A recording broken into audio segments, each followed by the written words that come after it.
woo, woo, woo, woo, woo. Hey, what's up, everybody? Welcome to the Gloss America YouTube channel. We have a fantastic pre-match show, and then we'll have a watch-along, then we'll have a post-game show, and I am thrilled, as Jimmy Conrad, one of the hosts here of Call It What You Want, your favorite Average to Good podcast, to have Johnny Bornstein and Tab Ramos joining in. I mean, who needs Charlie Davies and Tony Meola when you got these two guys? Look at my hands. Look at my hands. They're just as big. I don't know about that. I've seen those banana hands in person with Big Tones. But great to see you guys, first and foremost. Tab, you're looking sharp. I like the setup. I mean, you got it all working right now. I pulled out a nice USA top that I've been saving for your show here. So I'm happy to be here. I love it. Thank you. I love it. And Johnny B, you're looking good as well. And your blue top, what's that from? Is that a recent one? Yeah, well, this was actually given to me when I went to the January camp out there in Orlando. So They gave me some stuff. I did some stuff with some fans, and it was nice to get a new jersey from the U.S. to be able to represent. Yeah, and you're also making me look like a rookie over here with the entire setup and everything. You guys are like proper podcasters, and I'm just over here learning. well, I'm glad you teed me up for that, because Tab is doing a new podcast soon, right? Starting tomorrow, Inside American Soccer with Tom Bogert. Is that correct? That's right. I'm going with Tom. Yeah, and very happy to start that. Obviously, Tom is very much an insider of the game at every level, and really happy to be on with him. Yeah, it's going to be exciting, and we'll have Tom later on in the show. Tommy Scoops, a friend of the show. We're excited for you guys to get that podcast launched and ready to go. But first things first, let's talk about this game, U.S. versus Uruguay. Mauricio Pochettino has elected to make 9 changes to his starting 11, much to the surprise and maybe chagrin of some. But look at this lineup, everybody. Matt Freeman in goal, one of the 2 holdovers from the game against Paraguay. You got Austin Trusty on the left, Mark McKenzie in the middle. McKenzie's the captain. Is that a good sign that he might be a lock for the team? It looks that way. You got Freeman, Alex Freeman playing the right-sided center back there in the Scally role from before. Miles Robinson's played there before in previous games. Aiden Morris and Sebastian Berhalter, the 2 6s in that box in midfield. John Tolkien, the left wing back. Serginho Dest, the other holdover on the right side. And then the 2 10s, Diego Luna and Timothy Tillman. Not Malik, but Timothy Tillman. And Haji Wright gets the starts. Johnny B, coming to you first. Are you surprised about the 9 changes? And that's first. And then second, who do you think has the best opportunity to make the most of this game against Uruguay? Yeah, first of all, I'm a little surprised just because I thought that, Pochettino kind of had an idea of who he likes based on the player personnel, but based on the 9 different changes, it still looks like he's experimenting a little bit, right? Seeing guys in different positions. Yeah, which is a little surprising. And then also, I think, this is a great opportunity for some of these guys who didn't get a lot of minutes last game, who maybe haven't gotten minutes in the past as well, to prove themselves, to show, make a case for themselves that, they need to be looked at and they need to be considered when he's making that final decision coming up here pretty soon. So, I'm hoping that, obviously I think Trusty needs to have a good game there at the left center back, right? Reem is a pretty locked in name, obviously with the experience and just what he's been doing in the past. So we'll see how he plays. And I'd like to see Tolkien solidify his spot as well, put a competition up there with Arsene. And then obviously you talk about Jedi, right? Coming back, if he comes back from injury, he's going to be a guy to be able to compete with. So both guys, I think need to have good games. Obviously I played on that left side, so might be a little biased toward those positions, but looking for good performances from everyone. Okay, so Tab, I guess my first question to you, given your playing experience and your coaching experience, your extensive coaching experience, is this a missed opportunity to get our core guys, at least the core guys that are in this camp, to kind of cut their teeth against a very good opponent? And or do you feel like, okay, it's still a time to experiment? The World Cup's only still 7 months away.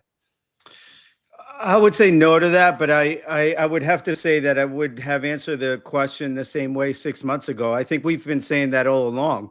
We want to see an 11 that's actually competing against the best teams and is getting ready to the World Cup. But if there's one thing that doesn't surprise me about this lineup is the fact that Mauricio Pochettino continues to not have an 11. He continues to be trying players out, and he basically, I think in his own words, said during the last camp that the important thing is the World Cup, and that's what he's worried about. So, and he's proven it camp after camp. So I'm just looking at guys like Trusty in this game, like Luna. I think this is a big game for both of those guys. I think Trusty has a real opportunity here to put himself on this team in particular because he's a lefty, in particular because he can play out of the back. He has quality to play out of the back. And Luna, obviously, with the game Reina just had, puts himself in a little bit of a tough spot. And I think he has to respond today. Yeah, I think what's interesting, and I guess part of the conversation it's been a quick turnaround, so not too much rest for a few of these guys to want to be thoughtful and considerate about the amount of mileage we're putting on these legs, especially in the middle of their club season. And then maybe the weather change. You go from frigid Philadelphia to relatively warm Tampa Bay, and that could maybe make a difference. Maybe they learned their lessons from last time when we had a couple of injuries in the previous game, or the previous window. Yeah, it's interesting for me. Now, before we get into a little bit more into this lineup, I do want to talk about the press conference that Mauricio Pochettino had. And there was one about a minute and 20 seconds that was really interesting. And I think it kind of pulled the curtain back on his thought process. So let's take a look at that clip now from Mauricio Pochettino. Play the Gold Cup is not important. No, it's important. Play. No, it's not important. No, it's important. But the problem was the mindset that we already changed here. And until there, how you are going to perform? If you come here and you want holidays, if you come here and say, no, I don't want to put the legs because if I get injured and then I not play in my team. Yeah, but how now we are going to win games? How we are going to convince the people to support us? How we are going to improve in our game? How we are going to put our standard high? That is the problem. Question that were in the past. We need to analyze, the reality, not the things that are bullshit. Things that are reality. And then, okay, we can talk in this way. But come on, it's about the trust, it's a confidence. When we are right here, we are not amateur. And all the coaches like Costa Rica, like Mexico, that they were suffering, how they are professional. Why don't work? Why doesn't work? Because of the coach out. But sometimes it's not the coach. Okay, but it's the easy thing is to blame the coach. No, the coach. Hey, what is going on behind the scene? Yeah, some strong words there. And I loved his passion and enthusiasm throughout this press conference. And Tab, as we'll lean on your coaching experience here, I think it really does show that there was some method to his madness. Yes, we took a couple, let's say, embarrassing losses, especially in the Nations League, and then against Turkey and Switzerland. Those weren't good looks either, but he still stayed the course with what he wanted to do. He still stayed the course. Like, I'm going to send these messages that if you play for the U.S., I expect you, I'm paraphrasing obviously what he just said, but I'm going to run through brick walls, and I want my team to run through brick walls, and we have to be aggressive. I know he was incredibly pleased with how we played against Paraguay, because we started to show and demonstrate that consistently over 90 minutes, and we were the deserved winners in that game. And now it feels like he's turned a page or turned a corner with this group. And I wonder if he's still trying to maybe send some messages with the amount of changes in this game. Like, hey, listen, you had a good game, but we're not there yet. And you still have to fight and earn your spot on this team. Yeah, I tell you, I give Mauricio a lot of credit for this. He's done a great job with bringing the team, with changing the mentality. It wasn't just a Paraguay game. If you remember the game against Ecuador not too long ago, a month and a half ago in the last window, the team showed the intensity. And this is something that all of us, let's say ex-players and then ex-players who became coaches, have been talking about for the last few years about the U.S. team, that we could not understand, considering how talented the players were, that they just didn't have the intensity in the games. Our experience has always been, as players, as teammates, that everybody's running through a wall, regardless. As a coach, I can tell you, I was there as a youth national team coach for 8 years. There's not a team and probably not a player that I can name that if I asked him to run through a brick wall, he wouldn't have done it. Yet over the last 4 or 5 years, we had lost that. And I think it took Mauricio Pochettino his own way of doing it, but he's slowly getting us there. And I think we're happy to see that. Yeah. And Johnny B, it's taken him about a year, right? It's not like it's been like hit a switch and we got this guy. I mean, it's been a process, and there's been probably a lot of dialogue behind the scenes to get the team where they are. And I think for the first time in a while, I'm like, all right, this team is starting to look like what we expect it to look like. And start to have those elements of what a good team should do and also what a good American team should do because of the hallmarks of what we're known for, that intensity. Teams don't like to play against us. We're always hard to play against. And is there one thing that stands out for you? I agree with Tab on the Ecuador game. You started to see it really become front and center, this intensity in every single moment of the game. Anything else stand out for you, or any players that you've seen that maybe you're like, all right, they're starting to buy in now?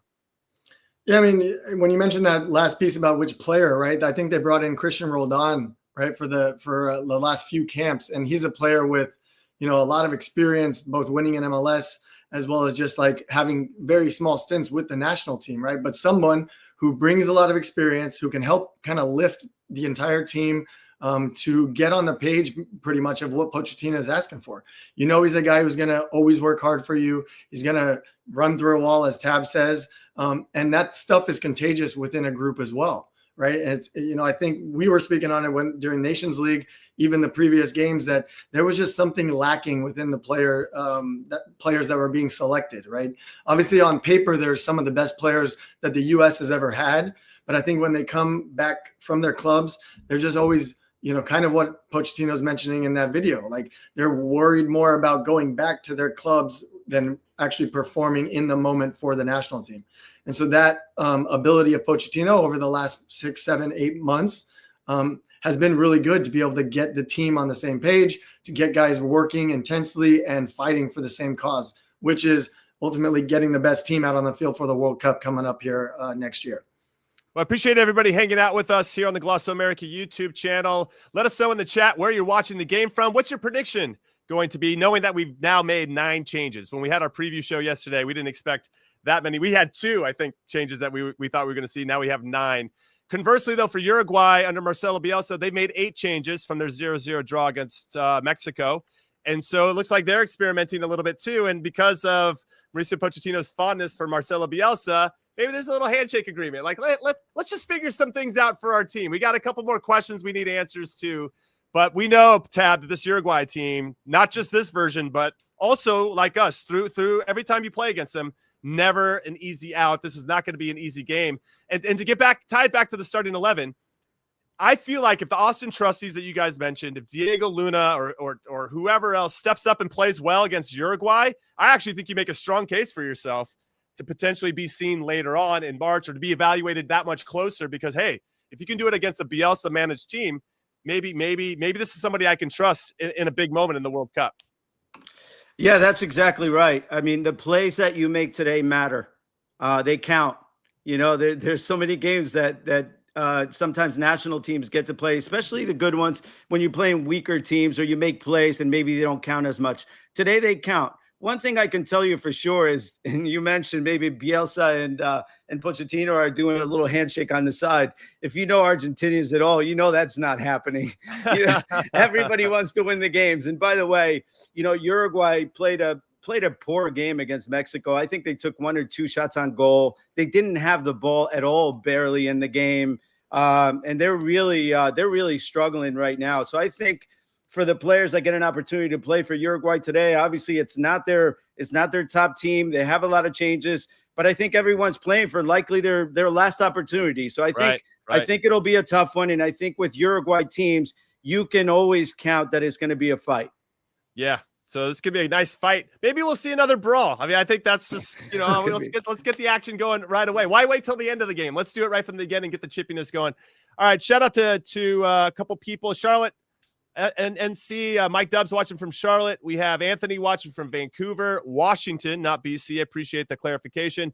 Zach watching from York. We got a 1-1. We got 2-2. I don't know. I don't think a 2-2 is happening. 5-0. Okay, Snot Boogie. I like that one a lot. Iowa here. Gerardo says U.S. will win 2-0. Appreciate you guys hanging out with us. Fort Walton Beach, Florida. I don't even know where that is, but it sounds like it's a lot of fun. Luna, Yuma, Arizona. Bornstein using up all the oxygen. Well, it's already taken a shot at Johnny B. Unacceptable. All right. It's a long show, It's a long show. We gotta pace ourselves. This is a marathon, not a sprint, baby. I get what you're saying. I'm sorry.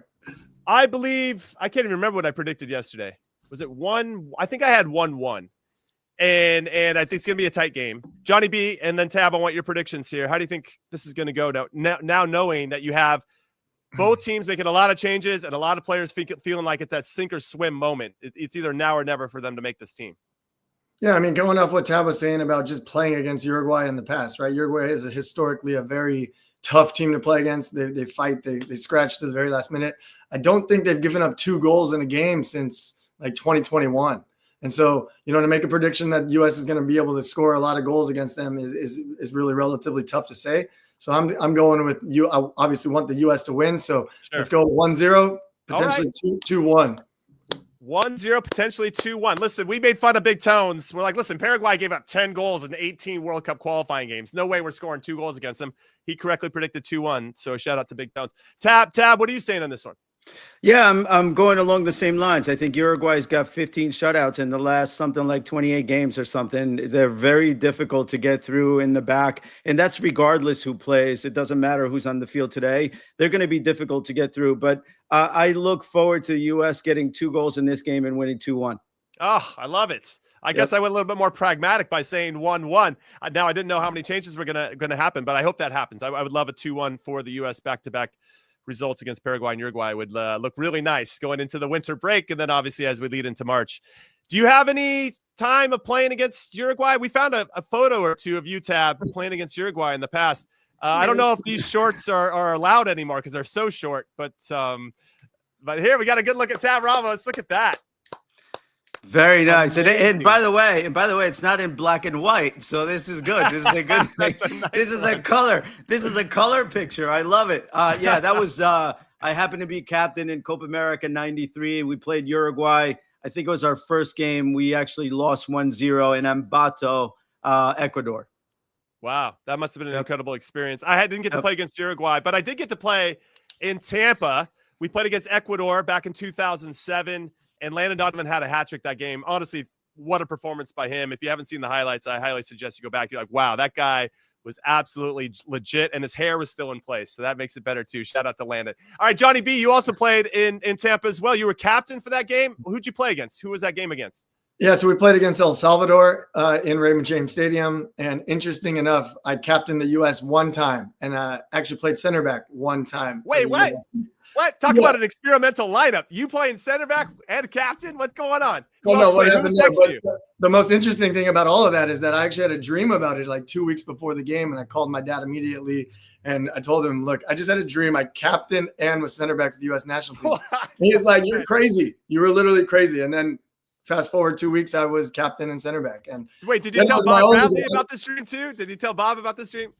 Yeah, I didn't. He probably was reading my mind or something, but unfortunately, I didn't have enough dreams that were like that to make myself have a better career. I guess I should have dreamed better.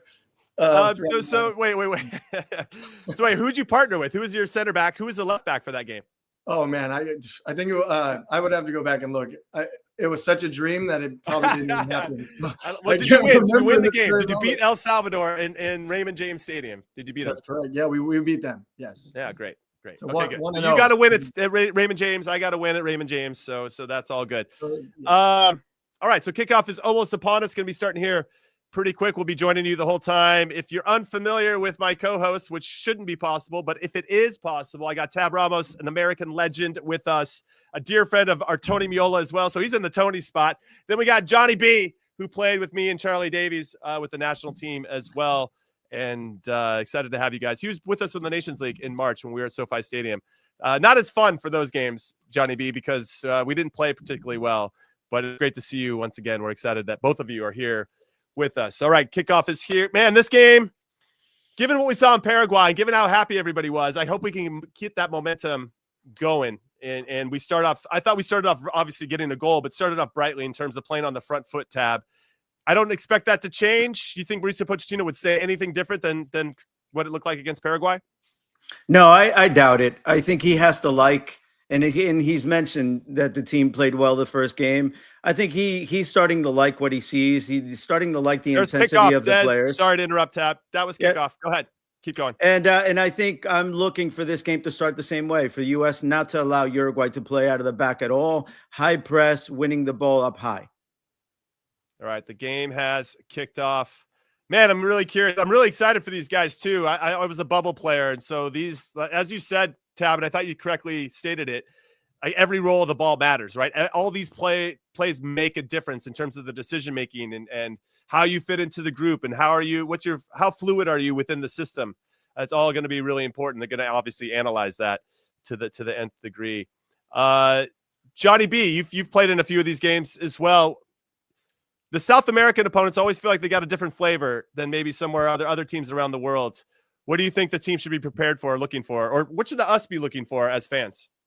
I mean, you got to almost take each South American country distinctly, right? Because you play against like a Brazil, Argentina, obviously bringing a different style of play. You play against a Uruguay who is going to bring the intensity. And I think first and foremost, they need to match that intensity just to be able to stamp their mark on the game, right? I mean, obviously we just spoke about the Uruguay defense and how good they are. So, can we find our spells with the ball to be able to break them down and find opportunities to get, quality shots at goal? That'll be important.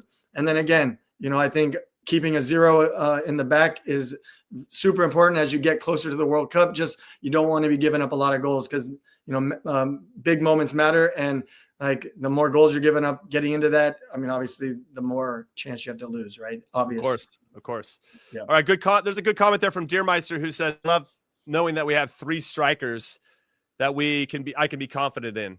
So I actually meant to talk about this before the game actually kicked off, but are you surprised, Tab, that Ricardo Pepi didn't get the nod here over Haji Wright?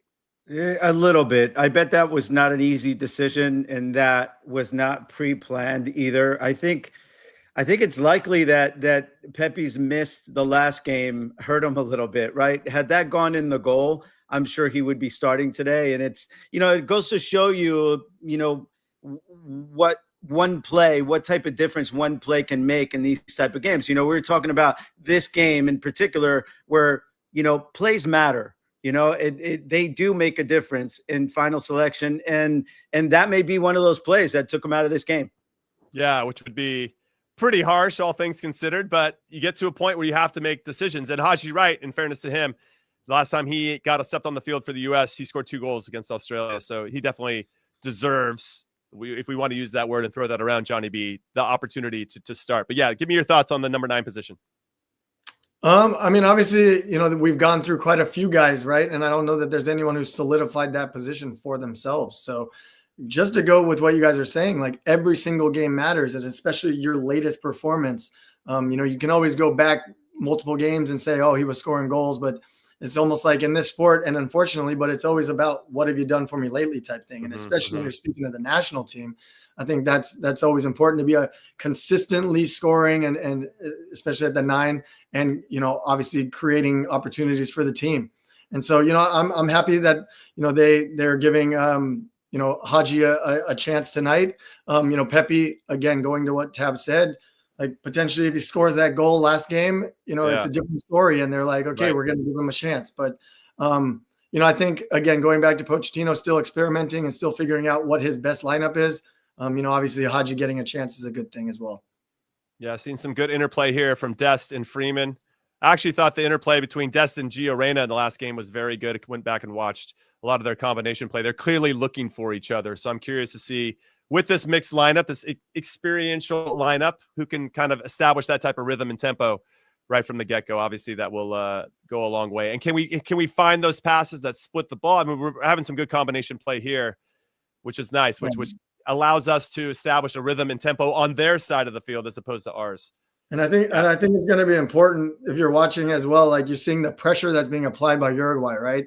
So if we're able to keep possession of the ball, make them chase a little bit more, like are they able to sustain that for extended periods of time?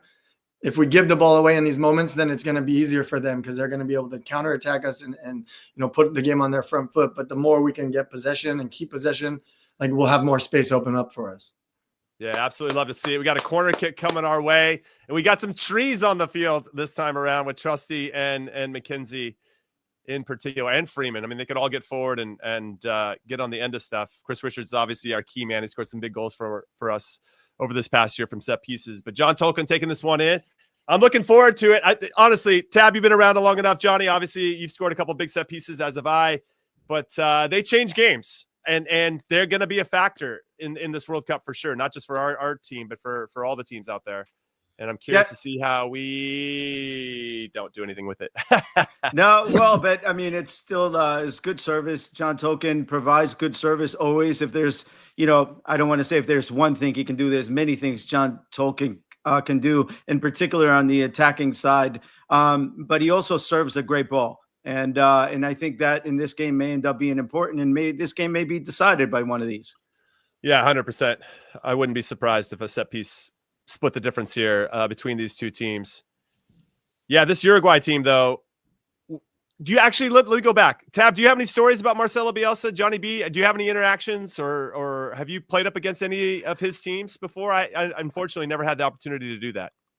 I have a story, but it's not about playing. It was, I think this is back in 2000, around 2008, maybe 2007. I think US had I think we had just fired Bruce Arena. So this is like an inside story. So it's just for the people listening here. Don't tell anyone. I won't tell anybody else. Let's not tell anyone.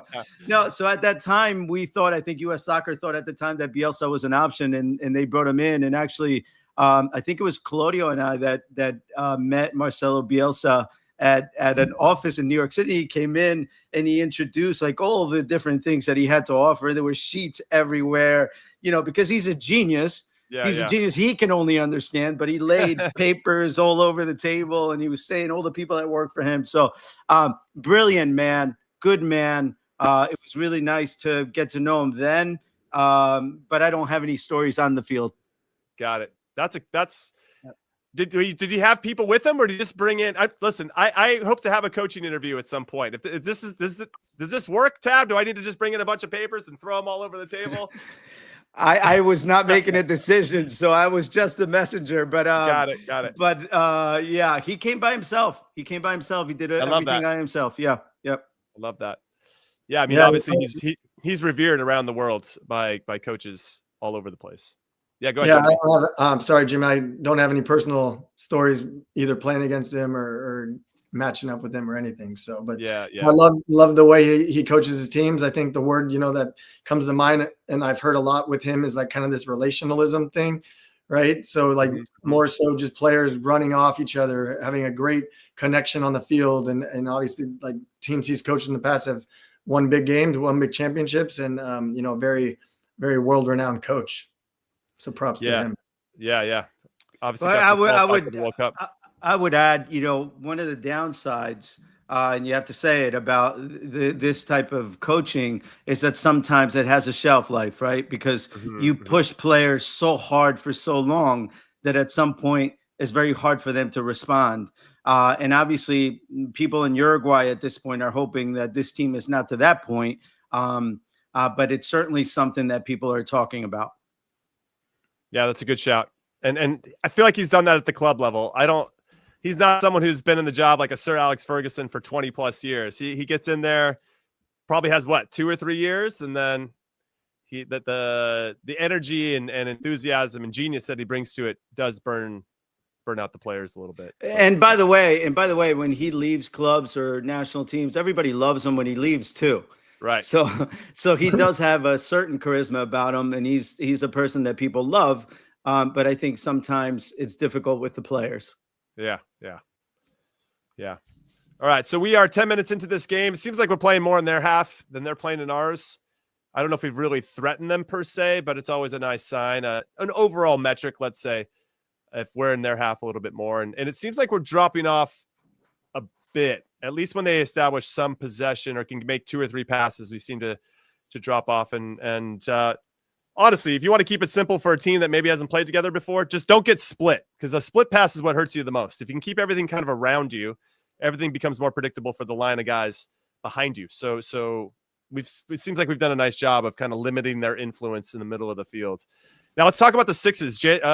Almost call him Jordan Morris. Aiden Morris, shout out to J-Mo. Aiden Morris and Sebastian Berhalter. A big opportunity for them, Johnny Bornstein, because you got Tanner Tessman, who I think is going to be in the team. Tyler Adams, of course, is going to go. Yunus Musa not here, and I wouldn't be surprised if he doesn't end up making the team.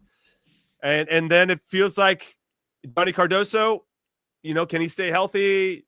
Is he going to be a good fit? He hasn't played well for the U.S., plays well for his club. So this still seems like there's question marks. So this could be a big opportunity for either Sebastian or Aiden. It must be kind of weird. They're almost competing against each other while playing next to each other. Yeah, that's so true. There aren't very many spots in the midfield available to a lot of players, right? Again, can you make a claim for yourself by playing well in this game, knowing other players are injured? Again, so many things can happen between here and the moment that roster is finalized. And, obviously you're seeing a lot of guys go through injuries, like previously as well as currently, right? And those guys then come back. What's their form when they come back? So again, it only goes back to what we've been saying this whole time, that like every single play matters. And, this is a big opportunity for these players, although competing against each other for almost like one or potentially two spots that are available for the midfield position. Sometimes there's certain things that can help separate when you play against, a team like Uruguay, and then also just the most recent game available to them. Yeah. As we see Colton get crushed here. Well, Austin gave him a pretty predictable ball, which got him sandwiched there for sure. Tab, you want to chime in on the sixes? I'm kind of curious who you think our best combination is. Roldan, I think, is obviously part of the conversation now too, and he should be. I feel like he brings leadership and experience, and leadership, I think, is probably the key factor there. And you can put him in any role, and if he's not playing, he's going to be a good teammate. And also, so who would be your, let's say, 4 sixes that you would bring to the World Cup as it stands right now? Well, it's certainly very crowded there, right? Because I think you also have to determine where you want to play McKennie, right? So do you play McKennie higher as the top of the triangle there and push Pulisic wide? Do you keep McKennie back and play him next to Adams and maybe put Tillman in between and still keep Pulisic wide, or do you bring Pulisic inside and have him play the true 10 in front of those two guys? I think that could change how many you bring, right? But it's certainly very crowded. I think, Tyler Adams is ahead of the pack at the moment, without a doubt. You have to count McKennie in, and you have to count him as a 6, not really as a 10. So if you're going to have 2, he has to be one of those. Tesman is competing certainly for a starting spot, not for a World Cup spot, I feel. Right. Yeah. And now you have Roldan, who's done really well the last couple of big games that US has played, where they played really well. And so how many more spots do you have? I mean, I think I just named 4 or 5. And then Cardozo, let's not forget, plays for Atletico Madrid. Yeah. If he gets in a couple games, I think he has to be in the picture. But he certainly has not proven that on the national team. Yeah. I have to say, I have maybe a soft spot for Musa. I think Musa still can deliver for us, although he's been put, I think, unfairly in wide positions all the time, and that's not where he should play. That's my opinion. But I think Musa can certainly do the job next to Adams if he had to. I think he can do the job. He proved that in the last World Cup, especially against England. I thought we were really good and really disciplined, and we're the better team, at least created enough opportunities to potentially steal that game. Obviously, it didn't work out that way, but I was really proud of that performance. So much so that I thought, man, in 4 years, we're going to be so lights out. Obviously, things don't always go a straight line, as it were. But I think I named too many guys already, right? I mean, but they're all legitimate potential starters. Yeah. No, they are. And maybe some of maybe we have the luxury now, Tab, where we can play different guys based on the opponent. Right, where maybe Weston does make sense to play at a 10 against a low block, right? Maybe we don't need him to sit at a 6, but maybe we don't want Weston in that particular game. Maybe Malik Tillman or Gio Reyna would be better fit. You know what I mean? So there's it's nice to have different options, Johnny B, right? Just like when I could have maybe bombed forward on the left side and you could have played center back for me. I think that's truly important. And I was actually thinking that, sometimes it can be a luxury, both like a good thing and a curse, right? Because if you have too many options at too many different positions, like how do you make the best decision as a coach? But also, like as fans and as former players, you know how important depth is in a big tournament, right? So being able to call on different guys for different situations and knowing what you're going to get out of them is super important. And I thought them changing 9 guys here at this point, after coming off a big win, to get 9 new guys, a new opportunity against a quality side like Uruguay. Obviously, we have to wait and see how that goes. But if, we get a good result, it's like, okay, you're just making it complicated on the coach to make these tough decisions, which is cool. And, now we're here. Cool. Having depth is cool. And now we got a set piece here. Haji Wright did really well to hold off Ugarte to draw the foul. And now Sebastian Berhalter, who is another player in this 11 that is known for hitting a good set piece, is stepping over it. And to your point, Johnny B, I think what's been cool about this game, and I think Gordo said it in the comments as well, we haven't looked out of sorts yet. What are they calling? Now we got to do it again. Referee, arbitro. Oh. Yeah. Well. So he blew the whistle before we scored. It was a tasty ball, and then from Sebastian Berhalter, though. Yeah, someone who also consistently serves really good balls there for the U.S., right? Yeah. And his club team. Sorry, I forgot your question because I was watching the game and then it got called. There's no question. I just rambled, Johnny B. That's you're good. You're good. Yeah. I mean, if anything, that was a foul on them, not on us. Let's just let the goal count. All right, we do it again. Round 2. Wonder if he tries to do something different since he kind of showed his hand on the first one. Come on. You know, I really would like to see. He did do something different. Yes. Baby, What a goal. Oh, come on. I was literally going to say, I hope he shoots different. it. They did something different. What a finish from Sebastian Berhalter. Wow. Berhalter won, Reina won. Look at the Berhalters and Reina still driving the team. Unbelievable scene here. Here we go. I love that. We said we were going to do something different. They did something different. What a finish. And when you talk about big plays, he just made a big play, right? And that automatically puts you in the picture, no doubt. It does. Mm-hmm. Especially if he does all the intangibles that Mauricio Pochettino likes, which he clearly did because he played them a lot during the Gold Cup. But, yeah, what if that's something they discussed before, like in practice, or just said, hey, right now, if we can play short, set me up, I can hit it. This is really, really well taken. Yeah, you'd almost like to see a repetition of the exact setup from the first go around, right? Was he still there? Maybe was that an option always? Yeah, I think Haji Wright. Yeah, Haji Wright does enough too to like get in the way of the goalkeeper. He's not offside, so whatever they're bitching about, not going to stand up. Yes, the U.S. gets another early goal off a set piece, though the other one Gio scored. It was kind of a broken corner at that point, but we were still in a good area to make something happen. Yeah, what a tasty finish! I could watch that over and over and over and over. Oh, he's so stoked. And sometimes he's, obviously as everyone knows, but sometimes these tight games are decided on these type of plays, right? The set pieces are really important. And that's certainly a well taken one. It is, Jonathan said before, Berhalter is also one that takes excellent set pieces. And that obviously is a play that certainly counts for him. Yeah. First international goal for Sebastian Berhalter. No better time for him to score it than right then. Make yourself undeniable. Ultimately, when we're coaching kids, the girls team I coach, a lot of them are trying out at high school and they're all nervous. But if you just make yourself undeniable, then they have to put you on the team. So when you make plays like that, that makes it a lot harder for the coach to ignore you, as it were. So a great play by him. And I think what's been most impressive is that we are still missing quite a few players. No Christian Pulisic, no Weston McKennie, Malik Tillman, Jedi Robinson, Tyler Adams, Matt Turner, Chris Richards. Those seven guys that we have counted on pretty regularly over the last 3 or 4 years. And we're holding our own and beating Paraguay. We have a lead against a very good Uruguay team here. And it doesn't feel like there's that big of a drop-off, which I think is really, really refreshing, Johnny B. Yeah, no, kind of what I was trying to get at, right? We changed so many players. We've been playing against top international opponents, and where we were all in maybe February, March, April. I think the players who have been chosen since those moments and the games that have been playing in the last 4 to 5 games are kind of proving us all wrong about what we were saying, right? Obviously this is a game of results always. And, you're going to be judged on your performances and if you're winning or losing.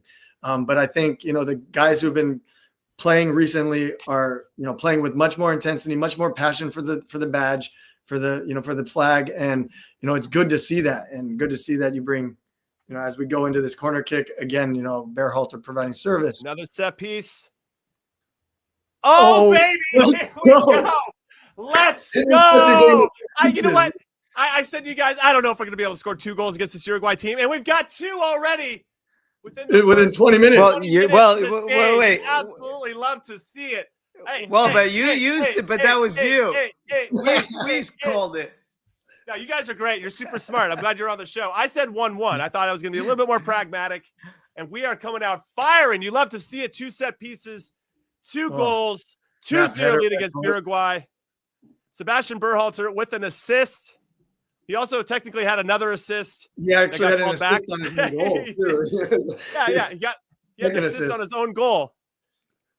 And let's get a shout out to Alex Freeman. What a finish. Wow. Goalkeeper couldn't even move. Another player scoring his first international goal. You absolutely love to see it. Come on. I mean, this doesn't get the hype going on our team, Tab. What?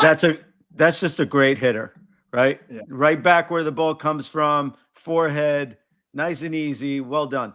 Perfect. So happy for Alex Freeman. I mean, now he's just got to get in a fight to match last game, and he'll be right up to his last performance. So good. So good. You do see the U.S. playing with some great energy, right? Obviously 20 minutes in against a good Uruguayan defensive team.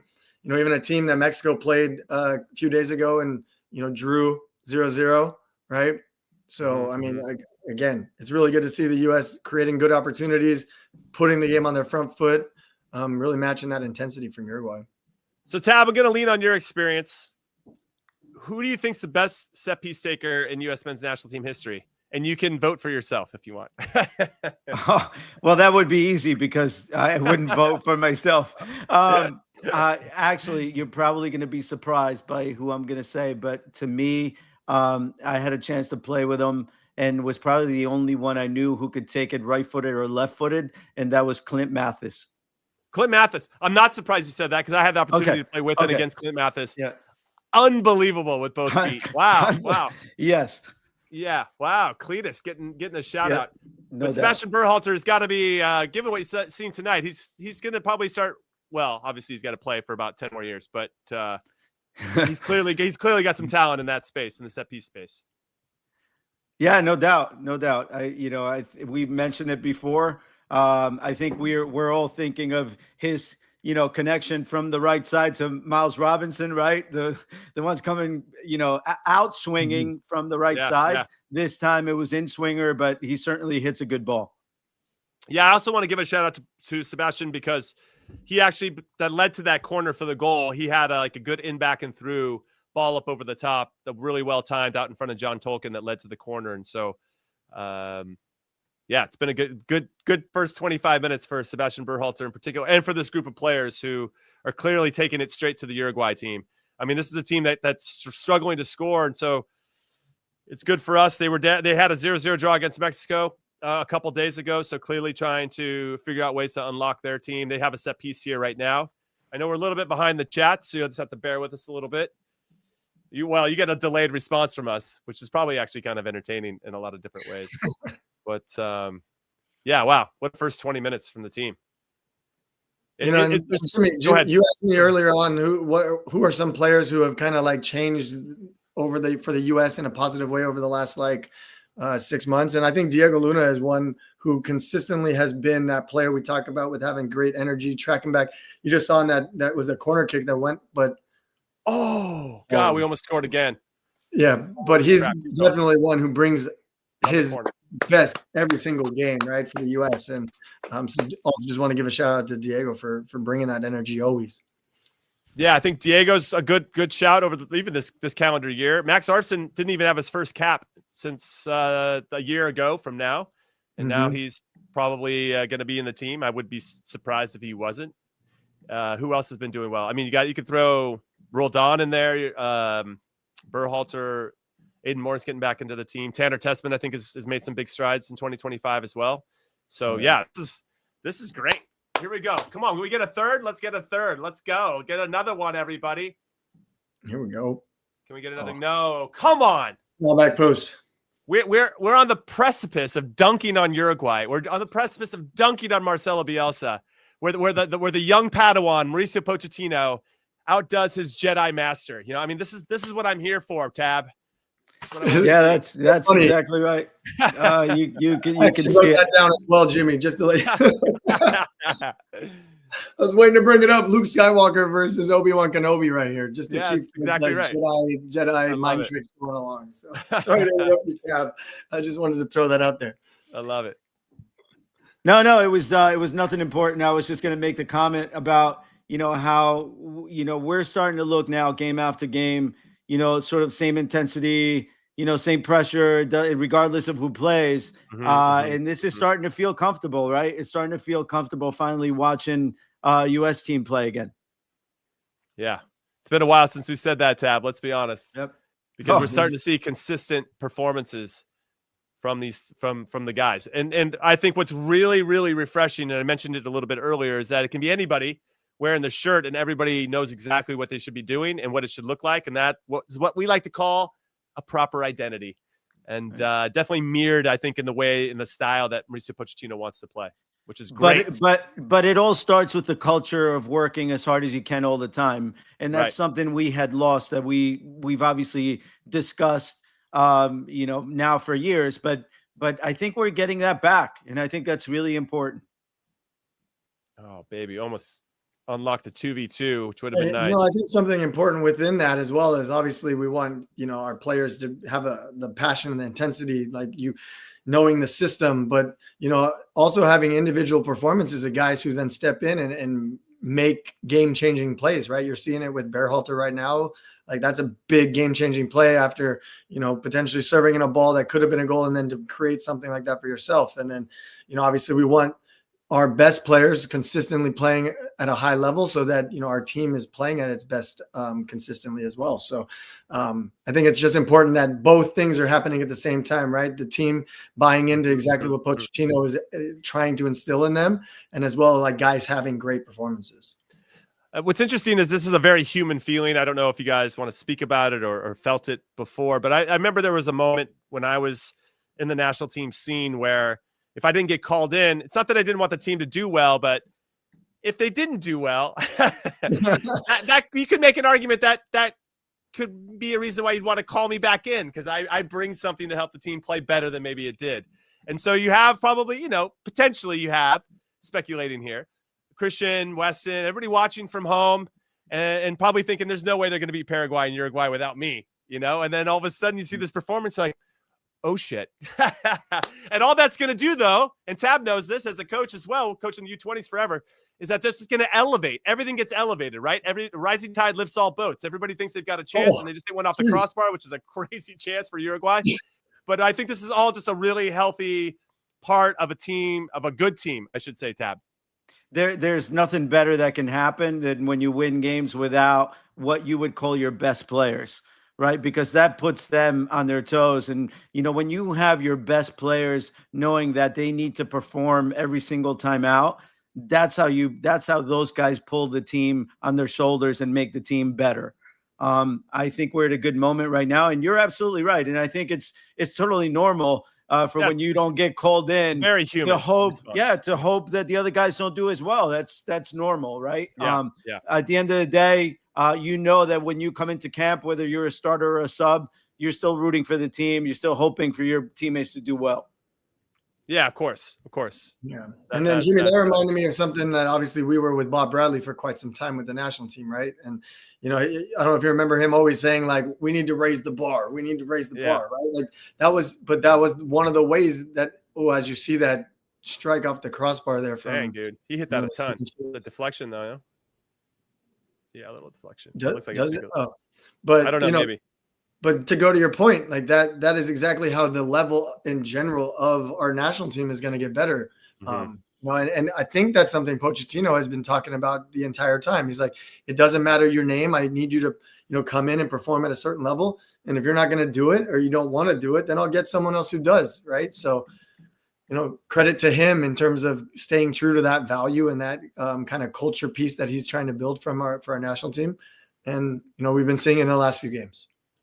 Yeah, I had I'll say luxury. I don't know if it's a luxury of going on social media, which is always fun.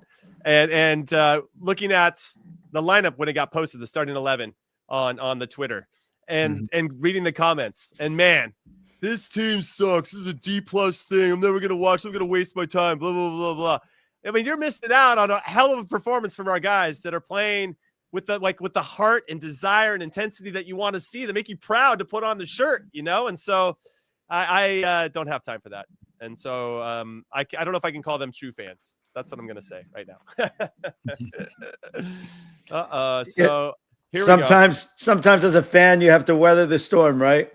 We've had a long storm, and I think we're getting to the other side. Wow, what a tackle from great tackle there. Trusty. Is that Freeman? Oh, play it. Oh my gosh. Let's Wait, go. Freeman? First time we got 3 goals.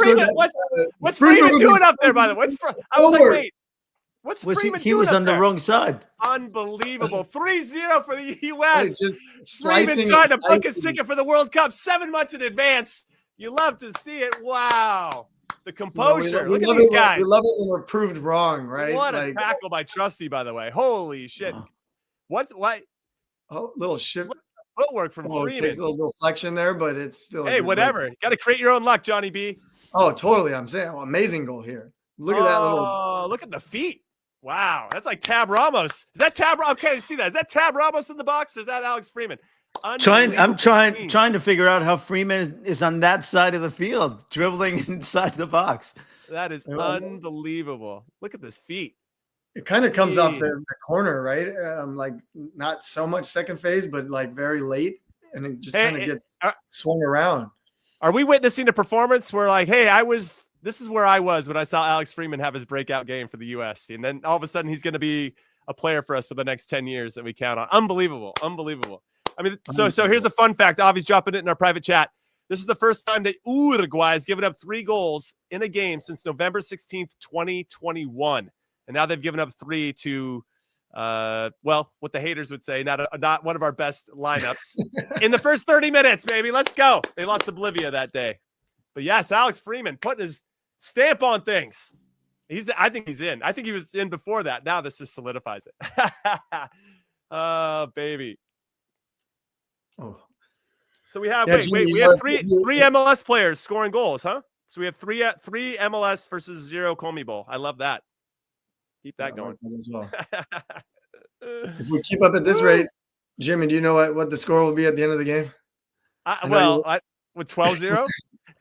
What's funny is that if we go scroll the chat back, somebody said 5-0. I was like, no chance it's going to be 5-0. What are you smoking, you know?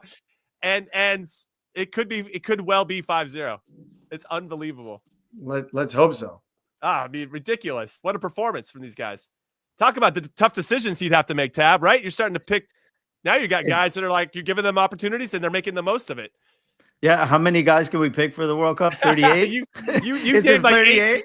You named like 8 holding midfielders earlier. Right. You need to bring eight holding midfielders, 7 center backs, and then pick the rest of the team. Yeah, no, I mean, this obviously makes it much harder, but this is a good problem to have. So of course, that's what you want as a coach. Man, what a performance. Daniel says it's called soccer. That's right, baby. Oh, we got a fight. Scrappy. No, it was just a hug between 2 friends wearing different jerseys. Oh. Wow. This was unexpected. Woo! Love it. Unbelievable. Dare I say we're cooking. We're cooking with gas right now. Hey, listen, I haven't said it yet. But confidence is a hell of a drug. And right now we're playing with a ton of confidence. And that's really, really effing cool. Yeah, I mean, there's no doubt. And we talked about, and here's a good play. We talked about making plays. Ooh.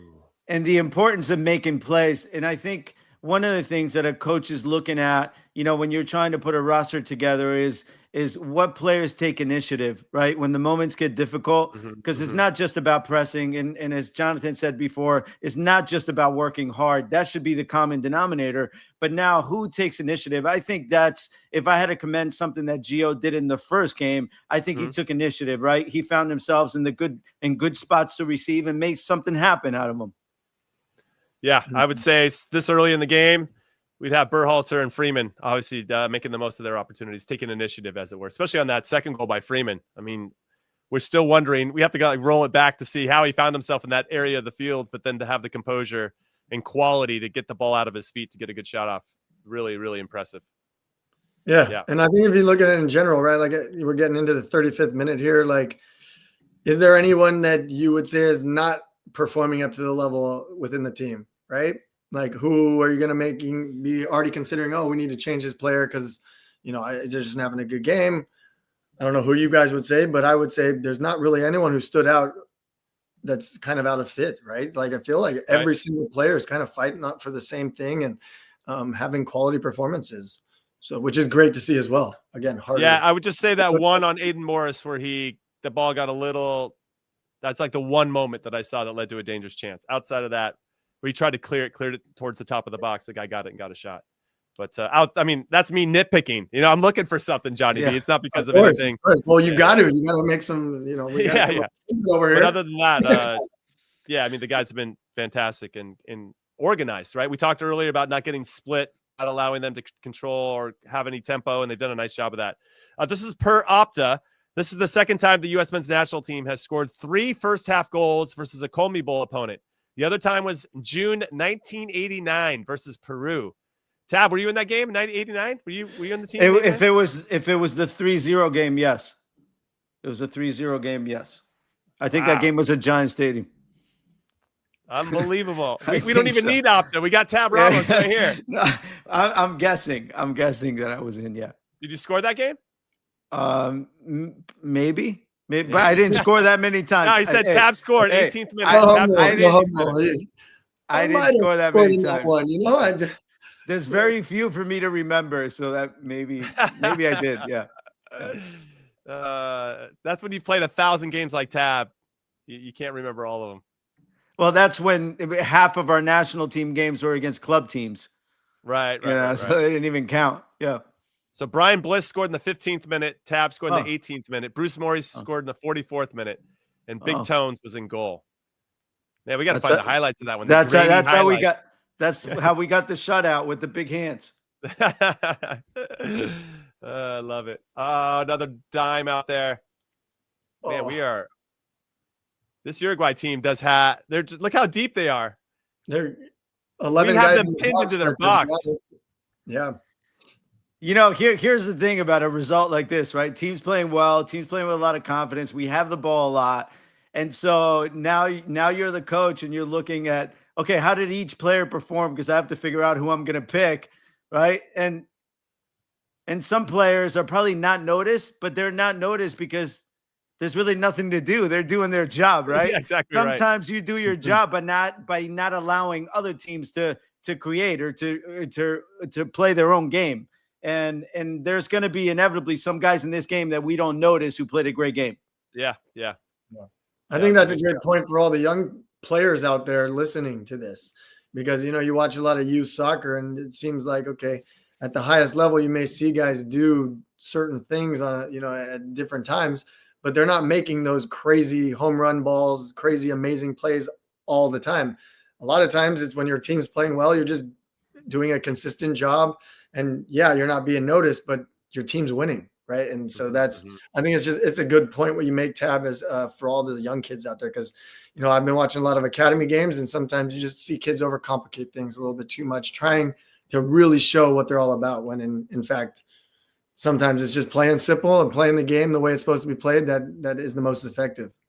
Yeah, simple is always better. Less is more, kids. Less is more. I actually feel like you can stand out more in a tryout or in a showcase if you just play quick and play simple and then want the ball again.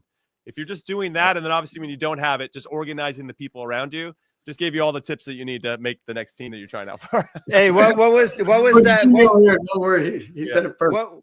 What was that player, Johan something? He was pretty good, right? Yeah. Right.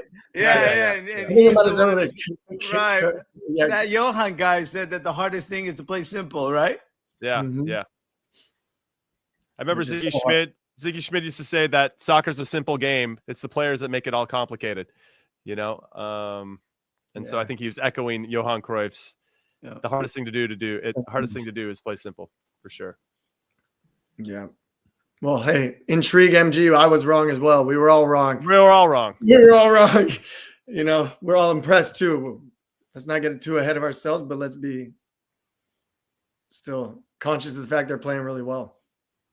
Yeah, there's a lot of good player rotations that I've been seeing. I mean, I think that maybe speaks to why Freeman was up high. He was up higher on the right side, very similar to Scally getting above Dest in the last game against Paraguay. There seems to be a lot of freedom there, Tab. I don't know if you've seen that with your own, like that's clearly by design, but also like, there's some trust there that Mauricio Pochettino is like, yeah, if you see the space, if you can create a numerical advantage, go for it. I have your back, which I think is very cool from Mauricio. Yeah, no doubt. I mean, you really have to know your players, right, to be able to do that, because looking from the outside, obviously I haven't been around the team for a long time. I would not be one to allow Scally to overlap Des, for example, right? Because Des is not, defensively, that's not his top quality, and he does go forward sporadically. And so that would not be a place where I would allow someone to overlap. But in this case, it's working. So I think he's getting to know his team really well. Right. And one of the things we noted in the Paraguay game was kind of like when Scally would get forward, like, dude, get out of Dest's way. Dest needs some space to work his magic. You're just occupying areas where he needs to be running into or dribbling into. But, and that's the great thing that Dest brings, is that he doesn't know what he's doing next, and that's a real weapon to have in attack from an outside back who can surprise. For sure. All right, here we go. We're getting. So here on the in the chat world, streaming world, we say Big Mo because we're behind everything. So it's clearly a big moment coming for us. We don't know what's going to happen yet. I'm not looking at the live chat. I just know something big is coming, and I want to see how is John Tolkien not wide open. I mean, I got some questions of Uruguay's defending. What a ball! Who's in behind right now? And a layoff. Oh my God! What is happening? Holy crap! Oh my, 4-0 after 40 minutes. Listen. Wait. What did I say? If this keeps going, Jimmy, what is the score going to be at the end of the game? It's going to be 12-0, dude. No, listen, the last place I'd want to be right now is in Uruguay's locker room at halftime. Like, Marcelo Bielsa is going to light these guys up. This is unbelievable scenes. Holy crap. No more watch-alongs with Big Tones and Charlie. It's all Tab and Johnny B from here on out because we are cooking, baby. We took it to the next level, Wow, what a great finish. Great ball, great finish. I mean, what a play, right? Getting Tolkien down the lines. God. I mean, this is embarrassing. We're getting to a point where I'm actually feeling embarrassed for Uruguay. I'm actually not. Let's stop it. Let's go. Let's keep going. Wow. I feel like Pochettino would give that shrug emoji to Bielsa, and Bielsa looks over at him. And it's just kind of like, I don't know what to say. Crushing. Wow. I'll tell you what, you were talking about what Bielsa is going to say at halftime. I'm not sure the players make it into the locker room at halftime. I don't know if they start a fight on the way in. Wow. Somebody said 5-0, and I laughed at, and I want to apologize formally for laughing at your 5-0 prediction that the U.S. is going to win. You actually will probably still be wrong. I'm feeling like we got a couple more goals in this, but woo! Wow. Playing with some energy, that's for sure. Wow. Holy crap. Oh, baby. Oh. They had a chance. Yep. Bailed out on that one. So this is where, okay, you leave the score aside. This is where the back line gets evaluated, right, Johnny B? Where we're still in control of the game. We're obviously we have the lead. So even if we give up one, it doesn't matter, but it does matter because how we're organizing different situations, how we're tracking runs, how we're communicating, all that's going to be evaluated no matter what the score is. So these are still important plays for these guys in the back line in particular.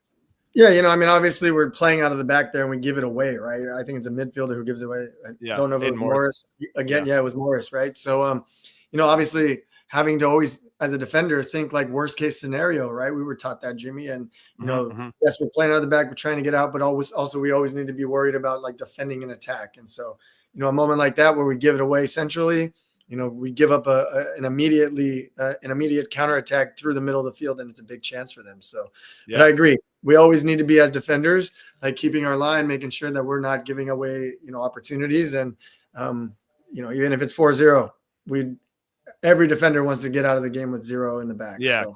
Of course. Yeah, Banana says Uruguay. I can't even say it right. Who? Uruguay? Wow, that's how impressive this is.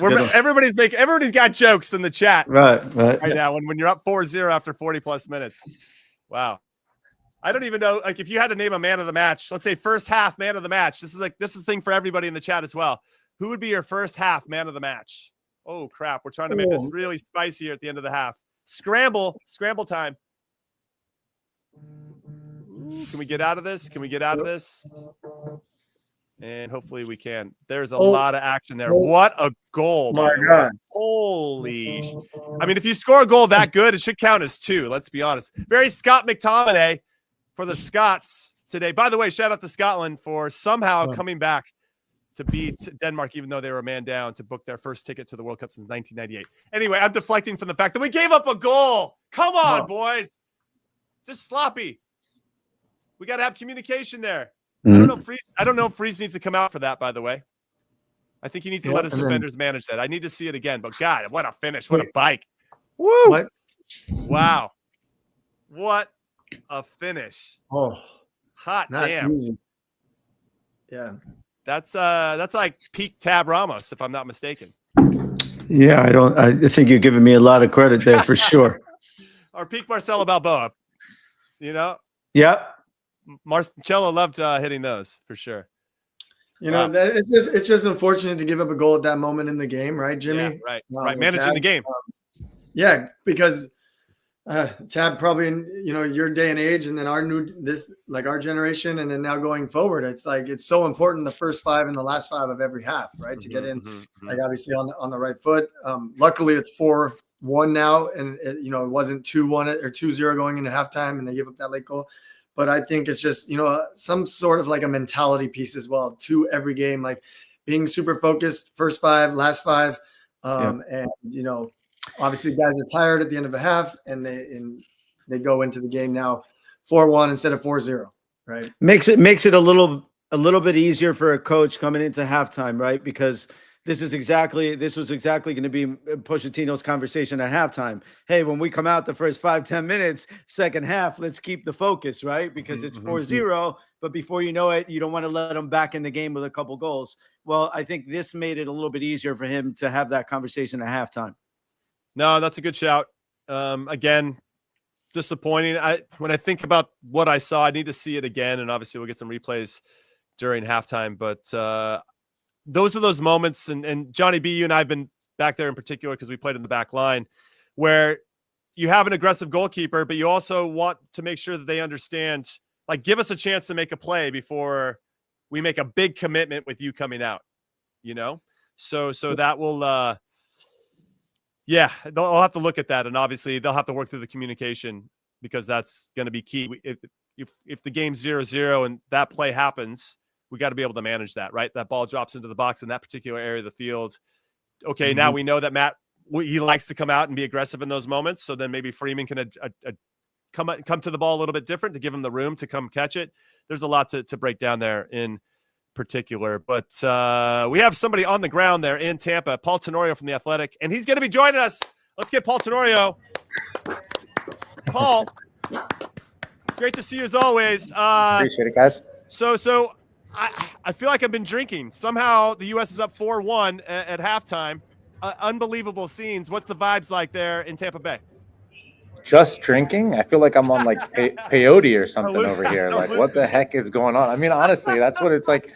It's like, what's happening right now? I mean, there's so many ways to think about that too, right? Like, not just, I mean, some great goals from the U.S., and I'm not meaning to take away any of it, but like Uruguay, the way they're defending has been really surprising to me, especially on that 4th goal. It felt like just so easy for the U.S. to kind of work the ball up the left side into the box, cut it back, and it just felt like that stunned me. I think what you're seeing from the U.S., from some of these players, the assumption rotating 9 guys would have been, this is a high-level Uruguay team, pretty much the strongest backline they can put together, a very experienced midfield trio, and you have 9 new players in the starting lineup for the U.S. What's going to happen? And I think what we're seeing is guys really are trying to make this World Cup team. Like, Jimmy, you talked about it. Like, when you get to these last couple camps before the World Cup selection, the edge goes up, the stakes go up, the way these guys think about it. And like Sebastian Berhalter, Alex Freeman, like these guys are fighting for roster spots, and they're putting in one heck of a performance here against a very, very good team. Yeah. So outside of I don't even know. There's like not much to break down because we've been playing so well and at such a high level. Was there any, outside of the goal we gave up, was there anything else that you noticed that you thought, okay, Mauricio Pochettino, and Tab said it before you came on, like that gave him something to talk about and to address and to say, hey, listen, we still got to see this game out and manage the game and still play at the standard that we want. But was there anything else that you saw, maybe some vulnerabilities that maybe didn't show up or could get masked by the fact that we scored 4 good goals? I mean, I think even before the goal happened, there was the shot from outside the box. There was another opportunity that they had where he got in and chipped and missed the far post where it should have been a goal there too. So yeah, some of the defending needs to get tightened up here, and it's easy to relax a little bit, right? You're up 4-0 or 3-0, and you think, okay, we can control the game a little bit. But if anything, I think the defensive structure is where you need to tighten up for the rest of this game, because you have to imagine, especially in the second half, they're going to come out flying. They're going to come out looking really, really hard for these goals. So I think that's got to be what they're talking about at halftime is you cannot relax. You cannot think that this game is won. Look what happens when you do. You get a little bit loose in the back, and this is a team that has the quality to punish you for sure. I would also say, like, when I look at this game, you know, I think it gives Pochettino some interesting things to think about in between now and March.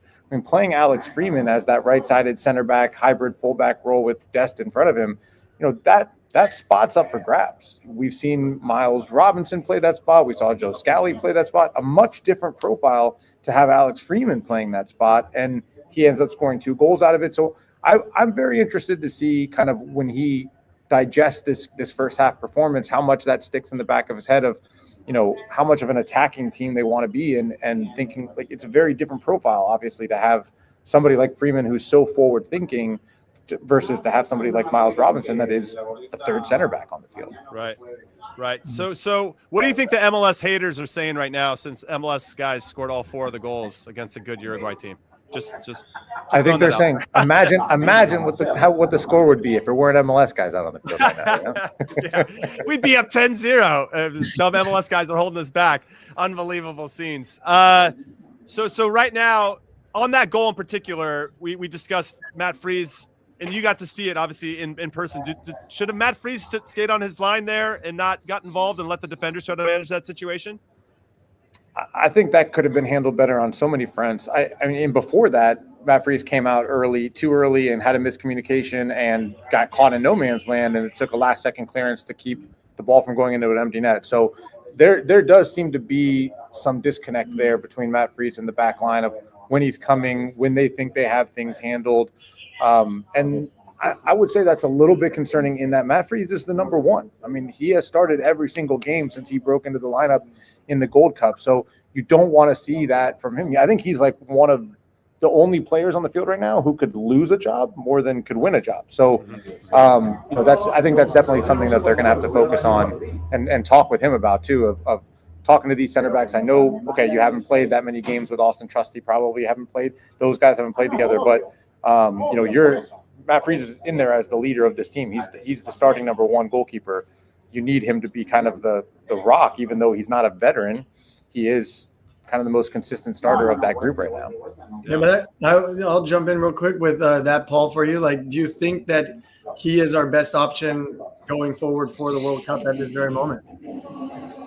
I mean, it's such a hard one to say. I think, like, certainly he's won the trust of this staff. And, you know, I've been very interested in how they've kind of handled Matt Turner in this. You know, he's been out of it, and they have 4 goalkeepers in this camp. Matt Turner's not here. And you start to wonder, is this like a, you know, you don't want a number 1 looking over their shoulder at another number 1. Some people think it's bad for the number 1's mentality if you have a guy who's been the starter there behind you. I think that's the one position where I feel less settled about it than maybe anywhere else on the field. And I think the U.S. staff, the fact that they keep bringing 4 goalkeepers in, probably feel the same way. But yeah, I think if the World Cup started tomorrow, Mauricio Pochettino is starting Matt Freese in goal. I think there's no doubt about that. Yeah, I can agree with that as well. Is there, were you surprised, I should say? I mean, the starting 11 obviously was a bit of a surprise, Paul, making 9 changes to the starting 11 from Paraguay. I just assumed Matt Freese would be one of those, if you're going to make that wholesale of changes, why not just give another goalkeeper a crack at it? You know, I mean, if we're trying to really identify number 2, unless he already has Matt Turner identified as the number 2, and that the number 3 is between the rest of these guys, and they just have to show it in training. Yeah, I mean, I agree with you, but I think I take it as him sending a clear message of this is my number 1. Mm-hmm. And there's, that's it. And I don't want any debate. I don't want any discussion. I don't want him to feel concerned about it. Like, you're my guy, you're my number 1. And I think there's validity to that as a coach. I've never managed. Tab can speak to that. Like, and goalkeepers, if we can talk to Tony, I always joke that they're like a different mentality. You got to handle them a little bit differently. But I think there is a little bit of just injecting confidence into Matt Freese and saying, like, you're my guy. But at the same time, like, again, there's such little experience at that position outside of Matt Turner. And so I think for me, at least, there is a belief. I'm very intrigued to see if Matt Turner comes out and is starting every single week in New England, playing really well, gets through the March camp, playing really well April, May, does it become an open competition again? I don't know. I mean, it'll be up to Matt Freese to show he's the guy. Yeah, Tab, tell us about your goalkeeper situations back in the day. Like, what did you do with this? Yeah, so I'll start by saying I don't know anything about goalkeeping, but and I'll take it after that. No, I would say I think there's a lot of components to analyze here, right? So one is what we see in the games, which obviously that the one particular play where he comes out, I think I'd have to see that quite a few times before I made a decision. I could make a decision whether he made a mistake or not, right? And that's just part of it. It's always important for the head coach to rely on their goalkeeper coach to let them know, hey, this is a mistake, this is not a mistake, and this is the reason why, even though to you it looks like a mistake, it is actually not. He did the right thing because he delayed the attacker or whatever that may be, right? There's also other factors, like in this case, I think I agree with Paul that Mauricio Pochettino is just showing in every way possible that this is my guy. I don't know who the other guys are, but this is my guy, because otherwise he'd be playing other guys. So, goalkeeping position obviously being as important as it is. I think the other factor that he may like about him is likely he's a very good communicator with his defenders and they feel comfortable with him. And I think that's an important factor that maybe from the outside we don't see as much, but something that's very clear to him. There's certainly something that's very clear to Mauricio Pochettino that makes Matt Freese his number 1. And I don't think at this point we can disagree with that, because it's not like anyone else has shown any different. So I think there's a bunch of factors that maybe we don't know about too. All right. And I love that insight, Tab. So Paul, one last question before we let you go. We appreciate your time. Check him out at The Athletic, everybody, if you haven't already. Do you know of any pre-planned subs that were happening before the game, with this lineup, or do you know any names that potentially could come in? I don't know of any pre-planned subs. I will say, I think a lot of it was they were planning to look at the numbers off of yesterday's training session, because I knew that there were going to be a lot of changes because of the way they did training. They literally still had it in 2 separate groups of the guys who had played the first game were still doing recovery work for the first part of training yesterday, and the guys who were going to be the starters essentially were off on a kind of a more intense training regimen off from the jump. So I imagine they were looking at a little bit of that recovery data. I'm most intrigued, Jimmy, in the second half to see, does Gio Reyna get any minutes in this game? Like, do you believe he is capable of playing 2 games in a short time span? Is it worth the risk to stick him into this game? The field does not look amazing here. And, there were only 2 days of recovery. If I'm Pochettino and I'm happy with what I saw in game 1, I'm like, Gio, you're going on a plane, buddy, back to your club nice and healthy, get minutes, get back into the rotation there. That's the one sub I'm keeping an eye on, because Gio in the mix zone, Gio was saying, I'm ready to play. I'll be ready. I'm going to do everything I can to be fit and ready to be on the field. So he wants to play. Okay, well, if that's the attitude he's got, he's definitely going to get some minutes, just a matter of how much, at least in my humble opinion. What about Ricardo Pepi? I was a bit surprised to not see him maybe make the starting 11. He's going to be coming in at some point. Yeah, I think Pepe's the guy that we'll see in the second half. I don't think – I'd be surprised if we see Balogun, in part because, again, this is Balogun's got the confidence, 3 starts, 3 goals. He's the number 9. And Pochettino spoke multiple times over the course of this camp. When he spoke to us, he said, look, Pepe's behind. I brought him here to give him confidence, to give him belief, to say, hey, you're still in the rotation. I didn't want to wait until March. And he's wondering, am I going to get back in or not? So another chance for him to come in and change the game. And this is somebody that we've seen change games consistently, both at the club level and the national team as a super sub. I was so surprised to see him miss that opportunity in the last game where he just took that one touch was just not right, and he had to take the second touch. So I think we'll see him back in this game as well, for sure. We'll see if he can take advantage of that time that he gets on the field. Obviously, we know that if healthy, he'll be in the team, but what his role will be obviously still to be decided. Well, Paul, hopefully we'll see you after the game, and we've won 8-2, so we'll have a lot of goals, a lot more goals to talk about. Paul Tenori, everybody from The Athletic, appreciate you. Live from Tampa, Raymond James Stadium. All right, so we got our first half passing map that we're going to throw up on screen. And the bigger the lines, the more passes are going in those areas of the field. What I love about these passing maps in particular is a lot of where the players are receiving the ball. So you can see our two center backs, or we have more than two. We have Freeman's wearing the 16, so he's up getting the ball higher. Des is not too far above him, to be honest. And this is like average placement throughout the first half. And then you have McKenzie and Trusty 15 and 22 there. Aiden Morris is 23. Sebastian Berhalter 17. What's funny is that Sebastian Berhalter's higher up the field than Diego Luna and Tillman in like kind of average positioning throughout the game. You got Tolkien up higher as well. So this looks pretty promising, all things considered. Tab, we're going to lean on your coaching experience about where we're picking up the ball and the advanced positions that our players are in. Yeah, but you're talking to a guy that really doesn't put that much into analytics. So I like it. I mean, I think it certainly shows that we have a foot forward here, that we're playing the ball forward, that we're attacking a lot. It shows by, like you said, by Freeman receiving so high, by average positions being higher. It shows that we're a little further up the field. But I think, to me, at the end of the day, they're just lines. And what I'd like to see is what I saw from the team, which was a great effort. We had the ball, foot forward. We recover the ball quickly. Those are the things that really matter. Mm-hmm, mm-hmm. And Johnny B, what do you expect from Uruguay here to start the second half? Because obviously they're going to have a response. Yeah, well, that's the word I was gonna use. I'm sure Bielsa is in there chewing them a new one, right? Speaking about how they weren't playing their style of play.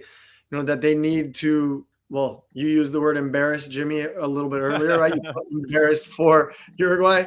I'm sure he feels embarrassed, and he's probably instilling in his group that you guys are being embarrassed right now. So I would expect that response, coming out with intensity, probably more of what we saw in the final pieces of the first half, where they're putting the game on the front foot. And obviously they want to get back in this game. So I'm sure we're going to see, which is also why it's super important for the U.S. to kind of weather those first 5 to 10 minutes.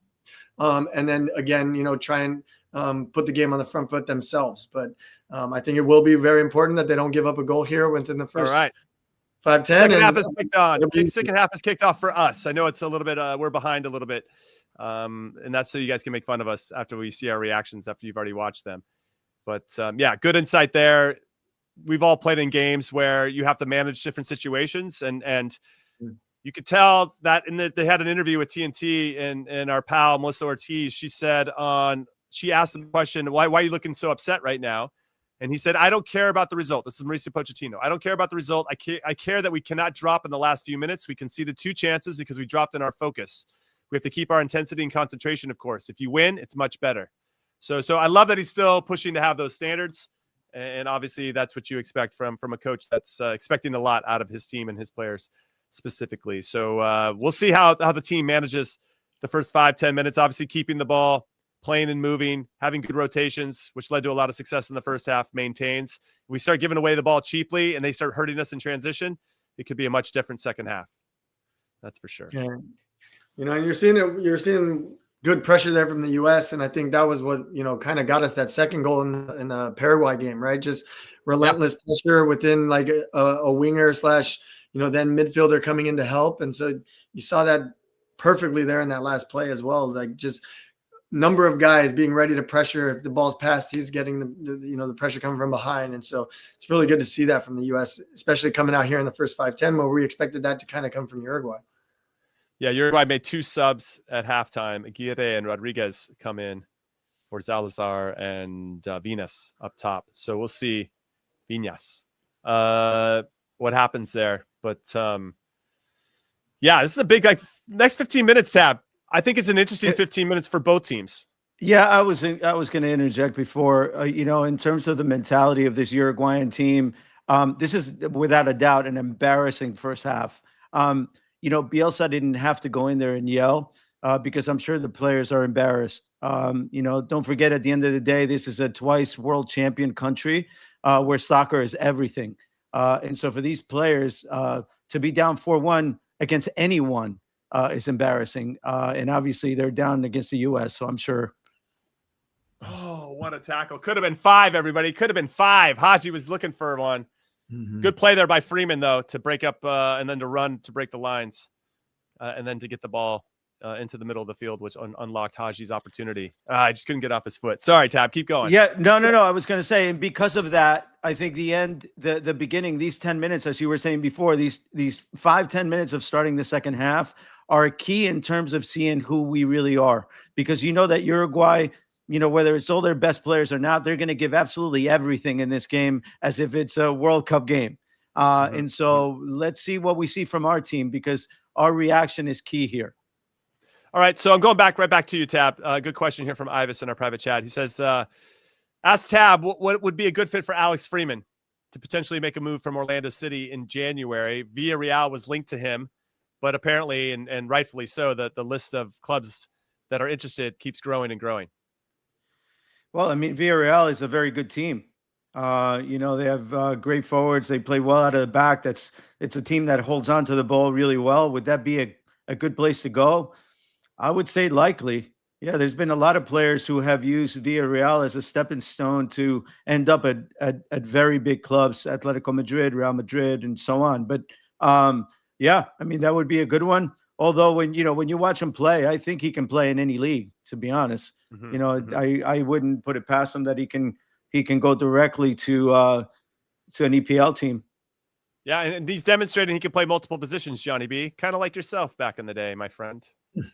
Yeah, I mean, obviously that ability to be adaptable and be able to play all over the field only opens doors for you as you go forward with different teams, right? So, like obviously he's playing in a 5-back right now as a right-sided center back. He's played outside back. I'm sure he could play the wing back position. We already see him overlapping Dest in these games. Could he play in the middle of the park as well as like a very defensive 6, right?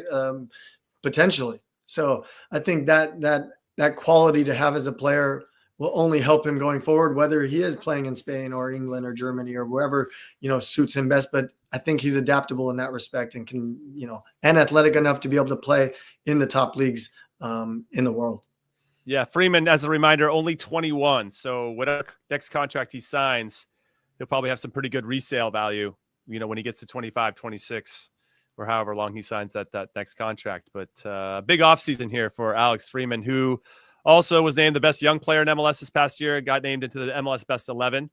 So definitely continuing to build off what's been a special year for him in 2025. And we'll see how 2026 gets kicked off in this transfer window. Should be pretty interesting, all things considered. All right, the game.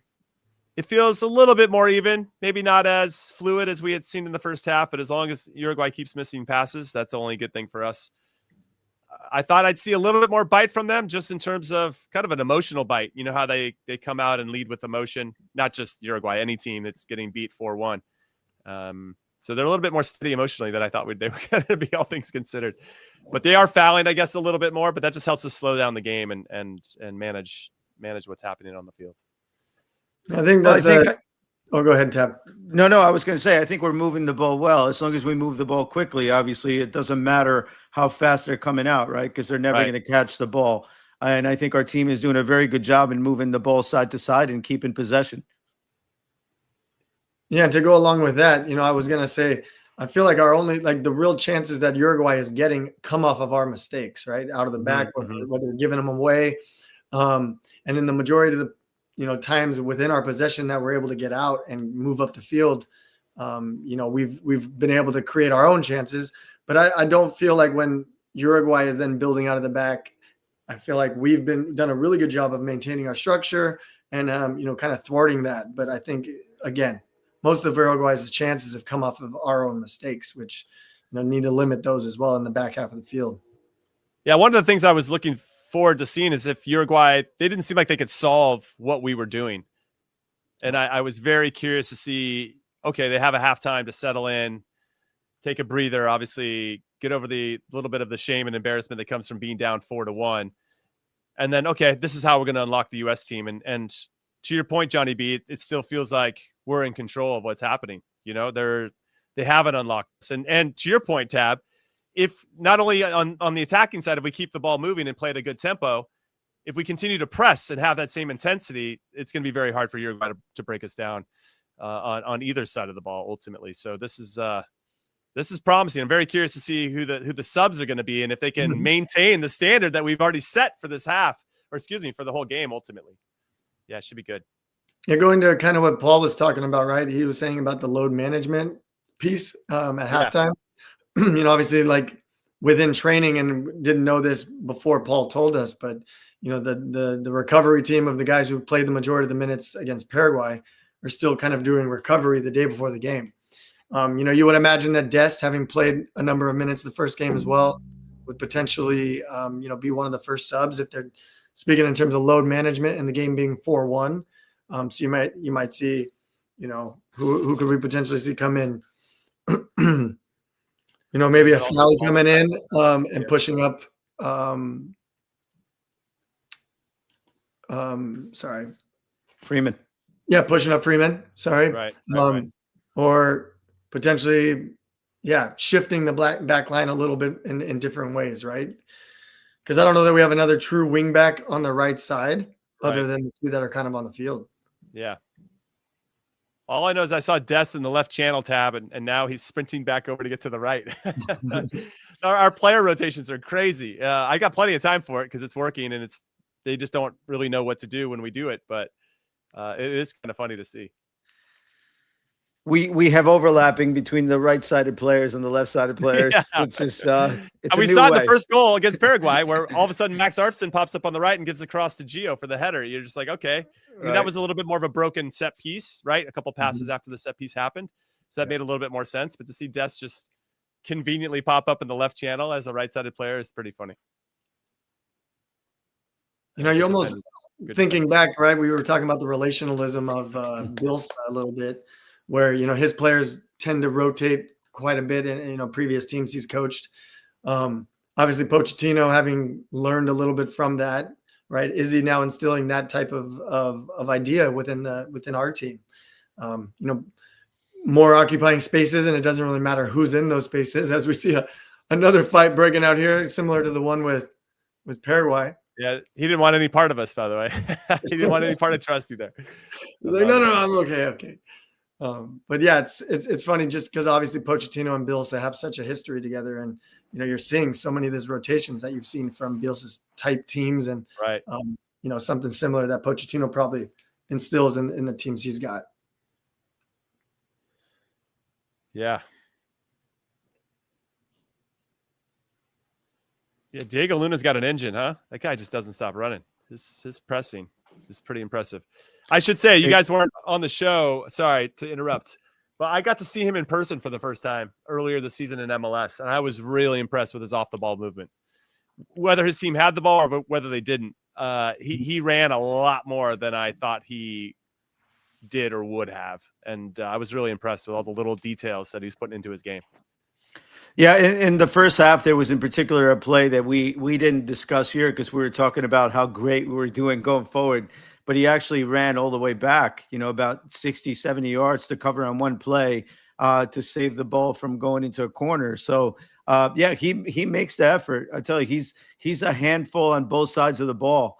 And he does a really good job, in particular, winning the ball in that final third. Yeah, he does do a good job of that. You know, sometimes you talk about, well, as the progression of his career goes on, right? Like, he's a mainly attacking player for the U.S., but yes, you love that work ethic to track back and to obviously, you know, help defend. But like, as he goes forward, like potentially, you know, we want him freshest in his best moments, which would be, you know, helping us in as best we can in the attacking portion of the game. So, you know, maybe as he goes forward, to pick and choose, you know, when to kind of really get back and help, and when, you know, you can like kind of save that before going, to attack the best you can. You know how it is. Uruguay. Oh, go ahead. No, Uruguay getting in the attack, the corner kick here, saved by Matt Freeze. Good interplay at the top of the box, some combination play. And now they're shooting from 40 yards. We'll let them have it. Deflects back to us, and now that's the pass, though. Have I gone through my coaching courses here, Tab? I've become, not that I didn't know this before, but I feel like one of the most important passes in the game is the pass that you make right after you win a ball, right? That one that's going to unlock, it could unlock maybe the whole other team, right? Because they're not set. They're still vulnerable. They're still kind of in the attacking mindset, and you win it, and now you can really punish them. I talk about that ball a lot when I'm coaching now because it's so vital and it could just have such a huge impact on the game overall. Yeah, I mean that's a good point. And I've always talked to players about a couple different things, even when you're a high press team or even when you're let's say a possession team, right? So you recover the ball. Once you recover the ball, what is the first thing you think about? Mm-hmm. The first thing you think about is, can I score? Right. And if you can't, what is the second thing you think about when you recover the ball? And that is, can I pass to someone who can score? Yeah. Right. Yeah. And then your third thought is, can we keep the ball? Right. So, and that's what you're saying. You recover the ball. Can you get it? If you can't score yourself, can you get it to the one player that's in the most dangerous spot that can hurt the other team? And I think that's what you're talking about. Yeah, no, it's 100% what I'm talking about. And I'm actually making mental notes of your list, because that's exactly right. You're trying to score. Who can be the next person to score, and then can you keep possession? I'd almost add, can you keep possession but by playing forward? Because as soon as you play sideways or backwards, that allows the other team to get back a little bit more and recover, and then it makes it harder to break down. But ultimately, so you took it to the next level. Okay. I'm in the middle of my coaching courses now. That's what I have to do. Right. Yeah. Get into all the details all the time. Yeah. Looks like Tanner Tessman is going to be coming into this game. My guess is it's for Aiden Morris, because I don't know why you take out Sebastian Berhalter, who has been excellent throughout. And if we had to compare and contrast, playing better than or Berhalter's playing better than Morris. So that's my guess, all things considered, but we'll see. What a touch by Diego Luna. Unlucky not to keep it. But at some point, Uruguay is going to push the numbers forward, Johnny B, and I'm very curious as to how we manage that, despite the scoreline, right? Yeah, I mean, obviously, if you're going to try and rescue something from the game, they're going to need to start taking chances at going forward, which, ultimately, the more they do that, as we see a really dangerous shot from Uruguayan players. Yeah. But yeah, they're going to need to take some risk and, get numbers behind the ball. Mm-hmm. So, and again, similar to what you're talking about, Jim, we win the ball our first pass and then we give it away right away and they create another chance off of it. Yeah. But yeah, I'm sure we'll see them pushing. Yeah. No, that feels like you nailed that as before. Balogun's coming in. Gio's coming in and Tessman's coming in. Dest is going out. Haji Wright is going out. Where's Ricardo Pepi? And why wouldn't he be the first choice off the bench if you wanted to see him? Man, I'm feeling bad for Pepi right now. So Tessman, so Dest is out, right? Haji Wright's out, and it looks like Luna. It's either Luna or Diego Luna. So you're keeping Aiden Morris and Sebastian Berhalter, who I guess Berhalter will go to the Dest position. Tessman will come in next to Morris, and then Gio will come in for the Luna spot. Yep, that's probably what's going to be. And you have a couple Gio of goes things in for Haji. Yeah. And you have a couple of things going on here, right? So obviously Uruguay is going to put the pressure on because it's normal. In any 4-1 game, the team losing is going to pressure, which leaves them vulnerable in the back, right? And so now you have Balogun, who's probably, I think, out of all the forwards we have, the one that has the best timing on his runs, and he makes the smartest runs. And now you put Gio behind, which he's likely one of our better passers, right? So you're really setting yourself up for a counter here to punish Uruguay. Oh, good opportunity here for Uruguay. Playing out of it, no foul. Tessman, welcome to the game. Could change his speed to take the space in front of him. Can we play out of it? That's the key. The better we are at this, everybody, the more successful we're going to be at the World Cup next summer. Just trust me on it. Yeah. And it looks like there could be a significant injury to a Uruguayan player. Looks like he's holding his wrist. So maybe he just falls wrong. Have to wait and see. Looks like he gets in behind him.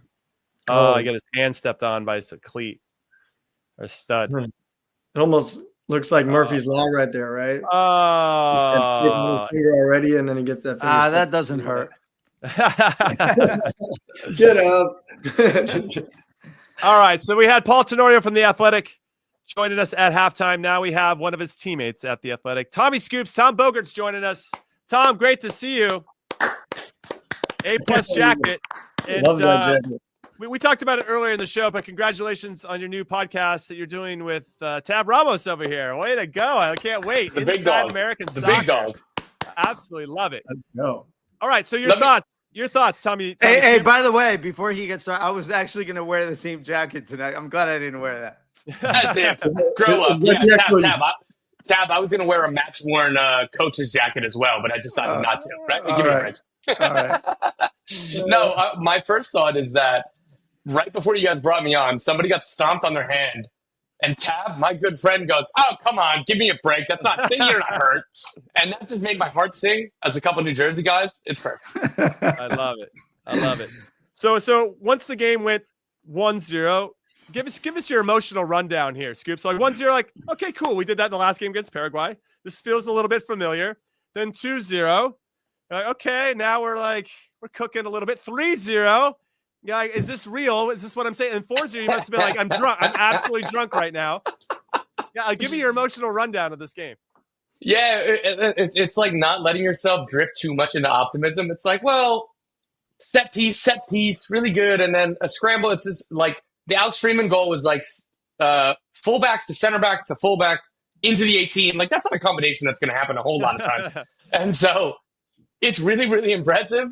But this is a team without Pulisic, without Richards, without Anthony Robinson, without Tyler Adams, without Gio Reyna until now, right? But like, how many of this starting 11 is going to start the first World Cup game? Wow, we got a red card here, Tommy Scoops. Somebody had enough of Berhalter tap dancing on the field. We got a red card here for a Uruguayan player. What a game by Sepp Berhalter! Unbelievable. Oh, here we just go. in the mix on right everything. Ooh, Oh my God! Bentancur up and over. That's nasty. Yeah, That's swinging. Ooh. And he's got a big playoff game this weekend against LAFC. Yep. They got to be pissed about that. Oh, wow. Yeah, That's no good. Wow. Can you, Jimmy? Tell me, can you argue that as a defender? No, you can't. I know he's a midfielder, but you know what I mean. Nah, you can't. You do. Can you try? You can try because in the moment you're like, He's trying right now. Yeah, I went over the ball. Like, it's fine. You think the ball plays here, but the ball does not His play. ankle got in the way of my studs. Exactly right. You could technically say, like, I got all ball, but you just went over it. You know, like, I wasn't Right. the ball. It should be a foul on him. Johnny, it was such a good tackle that the ball is supposed to be where my studs were. Did Pochettino coach him at Spurs? Did he coach Bentancur at Spurs? I can't remember if Bentancur was there yet. I don't know. We'll get it. I don't think so. Think no, maybe came after. Yeah. But Scoops, to go along to your point you were going to make, right? Like, how many of these guys are going to be actually playing on the World Cup team? Or, I mean, obviously they're all fighting for themselves to prove that, right? And it's tough on Pochettino to be able to then like go through these guys, performances over the last couple of games and say like, well, do I play all those other guys who are bigger names and bring them in, or what do we do? It's tough for a coach in that respect. Well, I don't know what your feelings are or where you were going to finish that statement. No, I totally agree. I mean, all of these guys are fighting for squad places, and some of them are fighting for starting 11 spots. But you think about Pulisic, you think about Adams, you think about Richards. Like, let's just start there. Mm-hmm. I think those are the three most important players on each line for this team. So for this team and these players, this collection of players in this match, to put together this kind of performance, and again, set pieces can be random. Set pieces, you can't always rely on it. It's still impressive that they've done what they've done, again, without those three guys who are the key guys. And then you talk about McKennie, you talk about Weah, you talk about Anthony Robinson.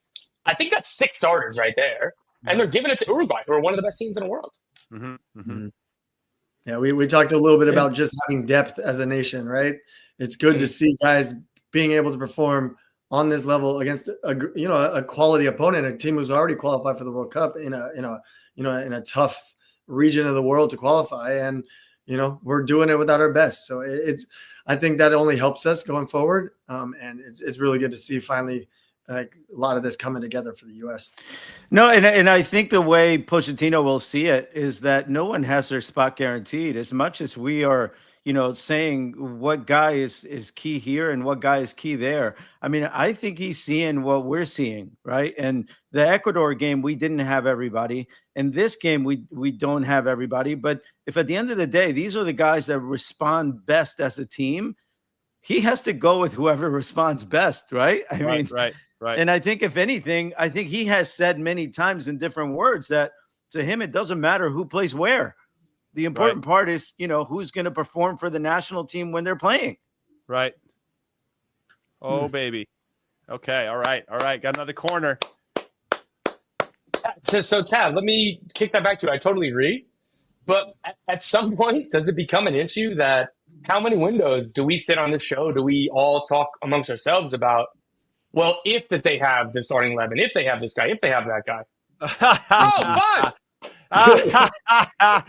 Oh, my God. We got five. Tanner Tessman, baby. How many guys scored their first goal for the national team tonight? Tessman, has he scored one before? I think Tessman scored a goal from outside the box one time, right? Did he? Unbelievable. We are absolutely crushing. Honestly, every time we get a set piece, I think, we're going to score. That's how dangerous we've been on set pieces. They just flash Bielsa. He's not looking happy. But another good set piece routine for us. Good late run here from Tessman. The marking is abysmal by Uruguay. Yeah, it's and tough. Gio Reyna with the assist. There you go. Another goal contribution for Gio Reyna. And absolutely buzzing for Tanner Tessman right now, who continues to put a stamp from performances every time he steps on the field. Very nice. Wow. What a game. Someone said 5-0 as a joke at the beginning, by the way. We said predictions, Tommy. It is a joke. It was only 5-1, Jimmy. I know. Well, I know. I laughed that person off. I don't know if they thought it was a joke, Jimmy. Actually, they were being serious.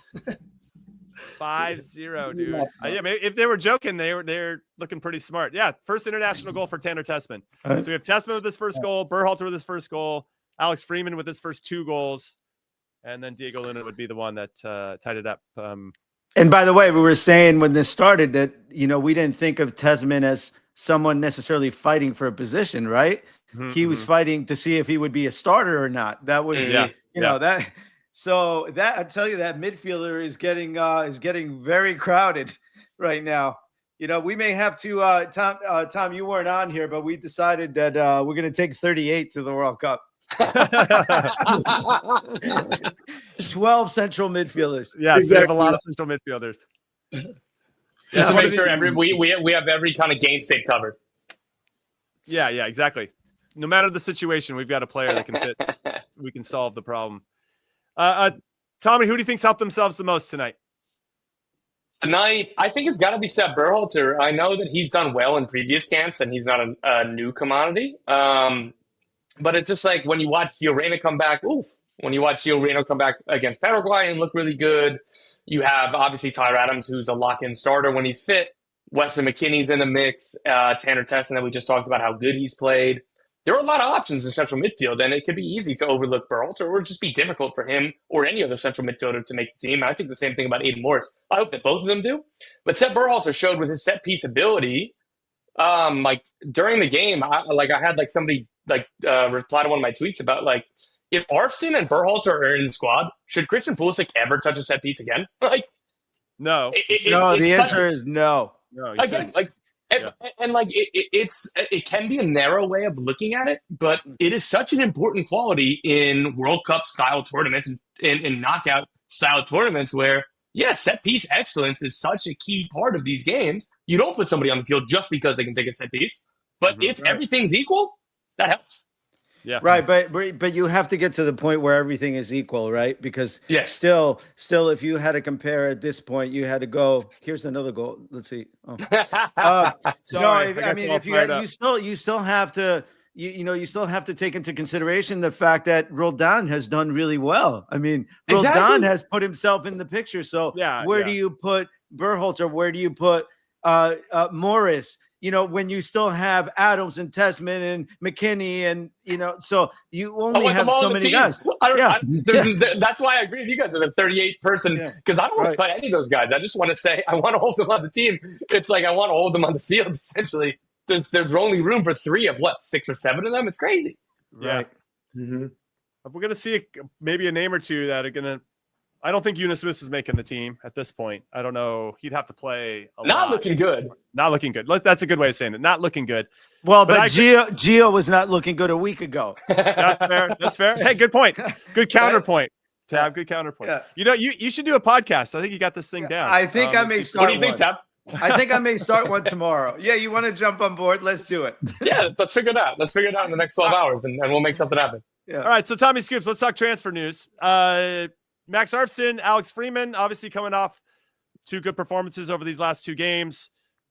Any particular news around them? Let's start with Freeman. I think he's going to end up at Villarreal, whether it's in January or next January, at some point over the next 12 months. So his contract ends at the end of 2026. Mm-hmm. He is long, Villarreal had a couple bids rejected for him in the summer. And then you get to the point where there's only 12 months left in your contract. He's a good player, but he's a young player. So their view is for him of the future.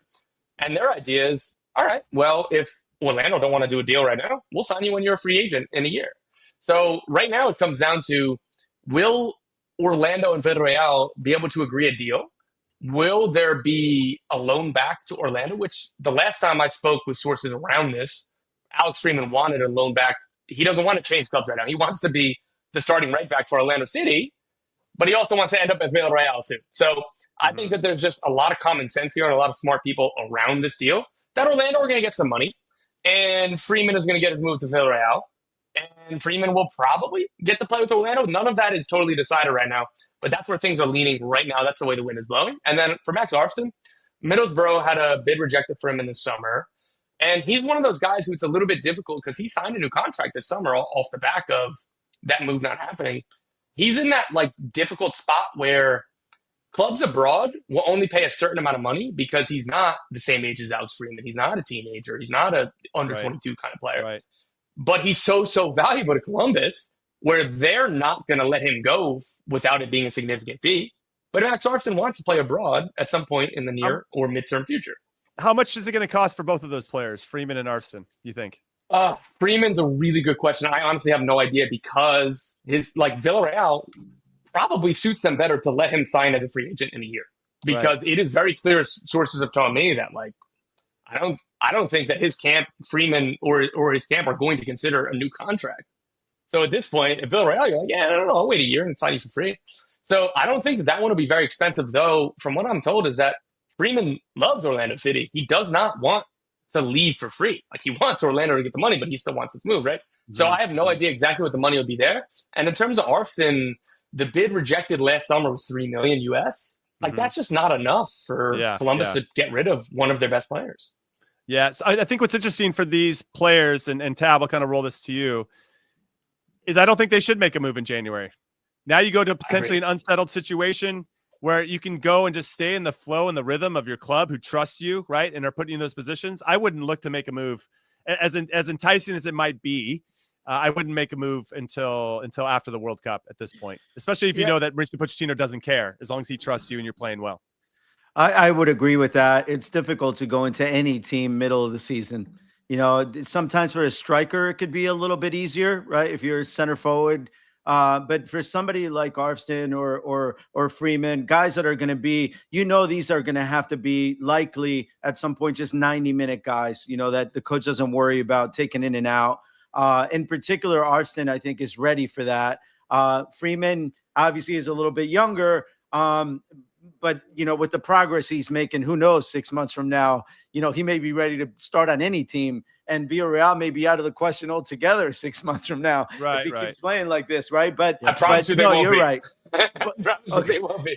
But you're right. I mean, the point is, middle of the season is likely not a good scenario. Well, Tommy Scoops, thank you so much for your time. You can follow Tommy on the internet at Tom Bogert and most social media spots. He's on The Athletic as well. You can go check his byline there. And he's going to be doing a new podcast with Tab Ramos starting tomorrow, Inside American Soccer. Make sure you check that out. iHeartRadio is going to be producing that. So congratulations to both of you guys on that. And now we're going to be competitors, Tommy. So get the hell out of here. All right. We don't have time for you. Get your mustache and your hair and get the hell out of here. We're going to exchange shirts. I'm going to take one of your jerseys for one of my bad t-shirts. I love it. Okay. Done. We'll make that happen for sure. Tommy Scoops, everybody. See you, Tom. All right, so Johnny B, let's lean into your career. Did you have any big transfer opportunities that maybe weren't the right timing because of World Cup spots or whatever it might be? A little bit, right in and around that like 2008, 2009 time zone, right? Obviously, Tom kind of talking about younger players. Again, we're talking about different generation as well. Like young during our time was 21, 22. Right now it's like 17, 18. But, you know, I had a potential offer to go to Europe, you know, Valladolid, Mainz as well. But, you know, I decided to wait on those and then play the World Cup. And then that's when that offer came from Tigres to make the move down to Mexico. You know, in hindsight, what would have been better. But, yeah, so that was kind of something there. And, you know, obviously trying to get more value, you know, playing in the United States, not knowing, you know, what leagues were like, the challenges I was going to face, you know, potentially just trying to stay at Chivas for those last years and then make the move once my contract was done as well. Yeah. So, how about you, Tap? I'm sure you navigated the high seas of transfer windows in the national team in the past. No, not really. You know, I obviously come from a time where I personally didn't have a lot of offers. I had a couple offers going in into the 90 World Cup and then a couple different ones after 1994 when I had my injury and I left Betis to go to Tigres. I had an opportunity to go to Switzerland, but nothing big. There's nothing really I can talk about where I, let's say, missed out, you know, like that didn't happen. Yeah, I had an opportunity after the 06 World Cup. So in the 07 January transfer window, I had Steve Cherundolo's team, Hanover, that was putting in a bid for me, and I was going to leave camp to go. And at that point, Bob Bradley had just taken over. He had the interim status. And then it fell through. I was on a way to go to the flight to LAX to get over to Germany to have a physical, and then it fell through. And I was pretty bummed because it would have been cool to go play in the Bundesliga. At that point, they were playing in the UEFA or Europa League, I should say. And yeah, very similar to both of you guys, right? It's like a sliding doors moment because by me not going, then I ended up staying and I got to be captain the first game for Bob, and I scored against Mexico the second game in that window. And obviously that's the goal that I replay and make sure I brainwash everybody about when I roll the clip all the time. And so you just wonder, like, that was a really magical moment in my career. And I ended up using that as a springboard to get a better contract in MLS. But I still wish I would have had the chance to cut my teeth in the Bundesliga just to kind of prove that not only could I do well with my national team in an MLS, but I also could go over to Europe and hold my own against those guys too. And so I didn't get that opportunity, but that was a sliding doors moment, I would say. But I do ultimately, I'll go back to when Tommy was on. These guys should stay with their clubs until after the World Cup. You don't want to break up that rhythm and then potentially risk not playing for your new club. I don't think that would be smart at all. So, all right, we got a good question from the chat. So sorry, Johnny B, go ahead. No, I was going to just say, I feel like it can go a couple ways there though, right? Like obviously you can use the World Cup if you play well and do well as like a springboard into, you know, potentially getting even a bigger transfer or a better transfer to another team. But it can also go the other way, right? So if your stock's very high in this very moment, can you making a move quicker than later also kind of boost your stock, right? So, you know, who knows? I mean, that's the beauty of this sport. Like, things can happen. And so obviously, you know, if the numbers aren't correct, if you know, the player doesn't want to go in the right moment, then things need to change in any certain way. Yeah, I should also add too, I couldn't get my work permit in England at the time, but I had Southampton and Sunderland that were both interested, that were in the Premier League at the time. I'm a Newcastle fan, so going to Sunderland would have been a little awkward, but obviously playing in the Premier League would have been a very big deal. All right, let's get to that chat question.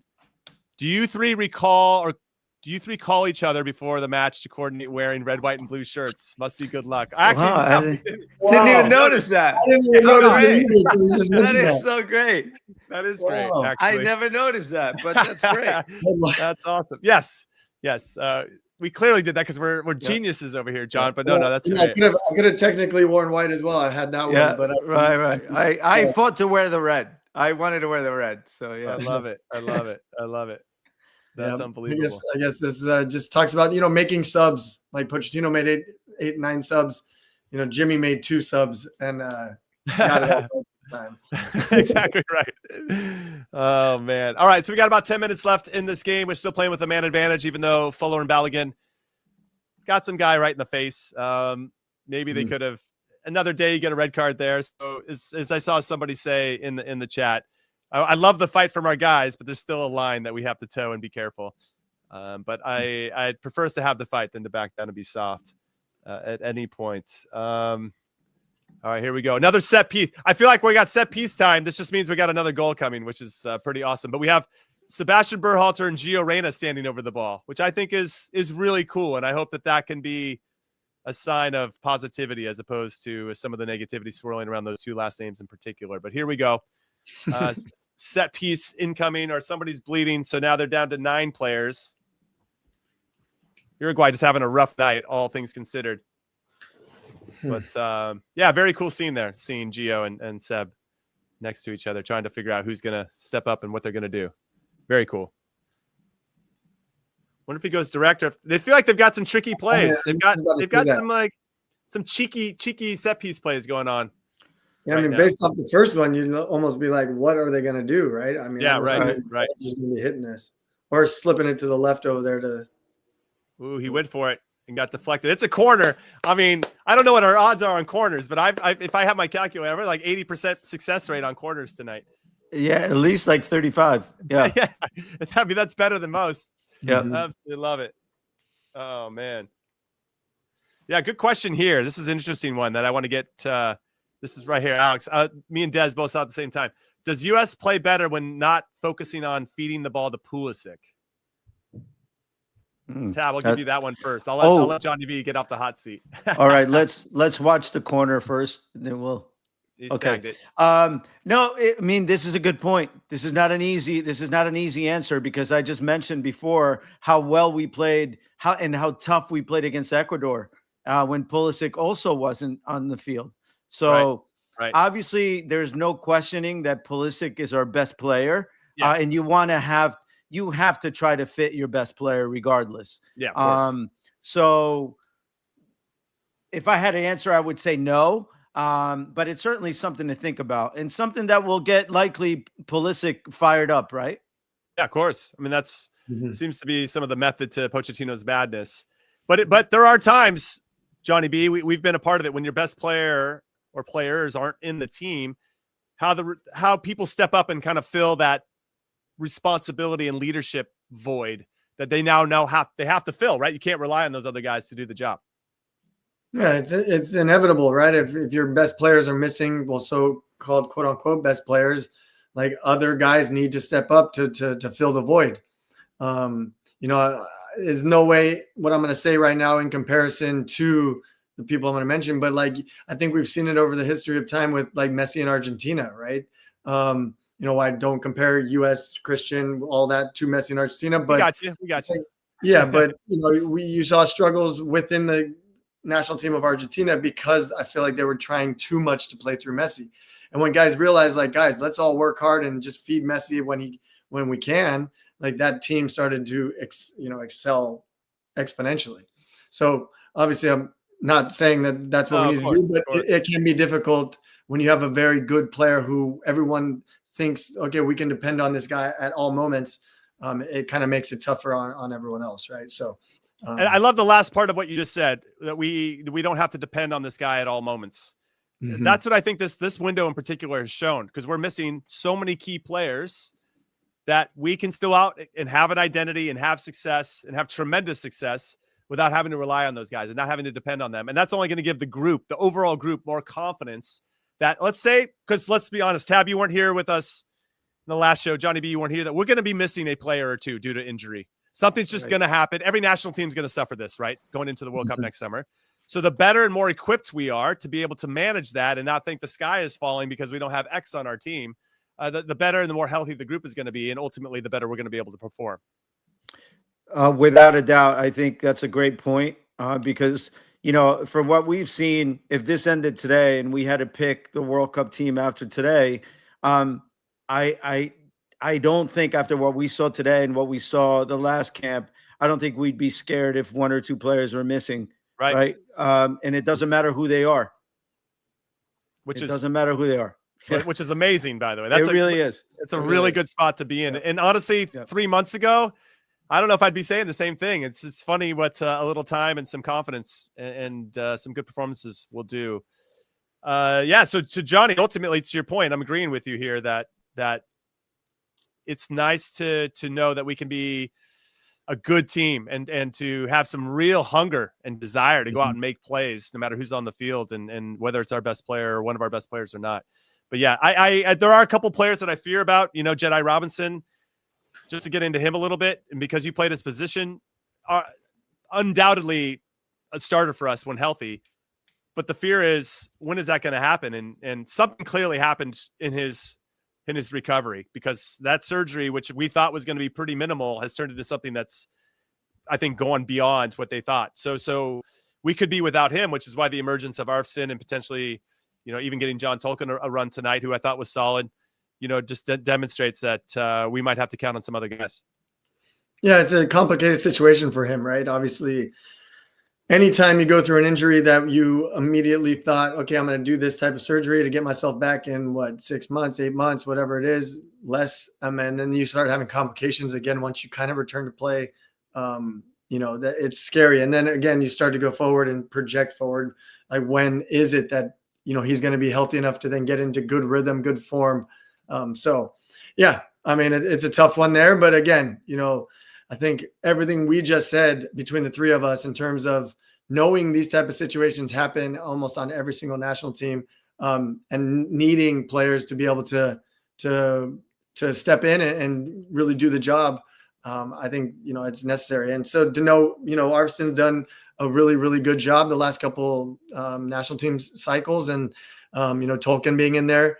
Can you also potentially move Des to the left and play someone else on the right? He's played some of that for us in the past.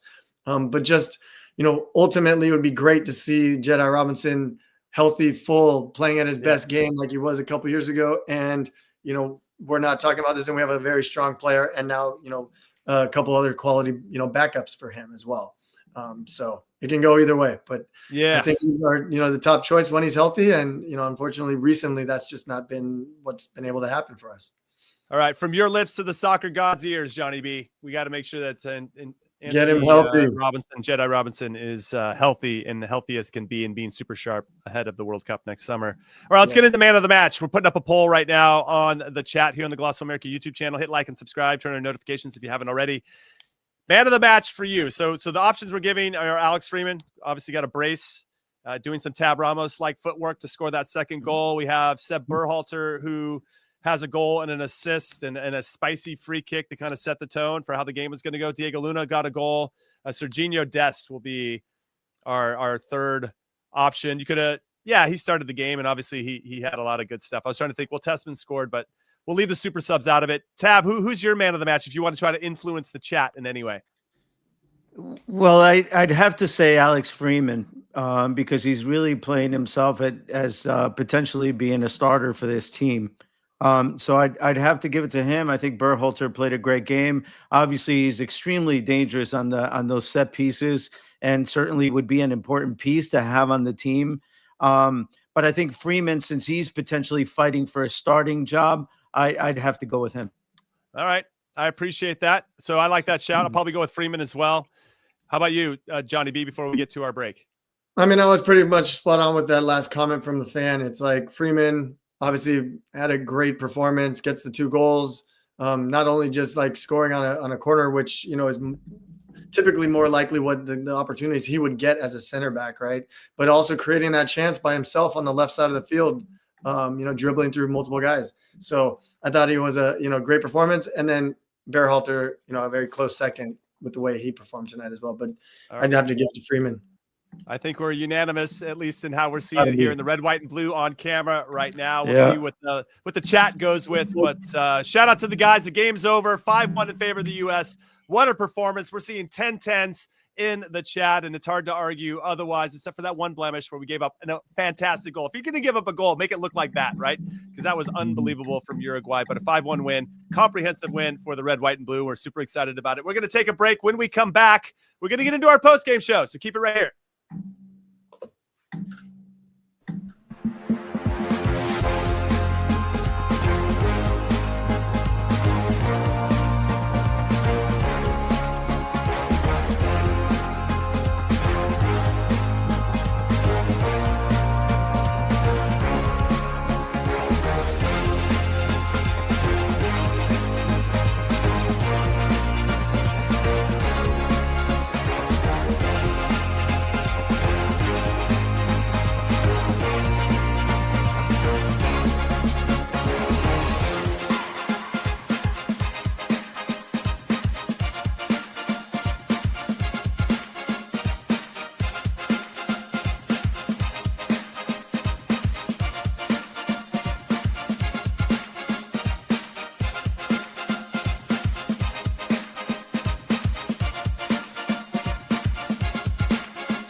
Hi, hello, and welcome to your favorite Average to Good podcast. Call it what you want.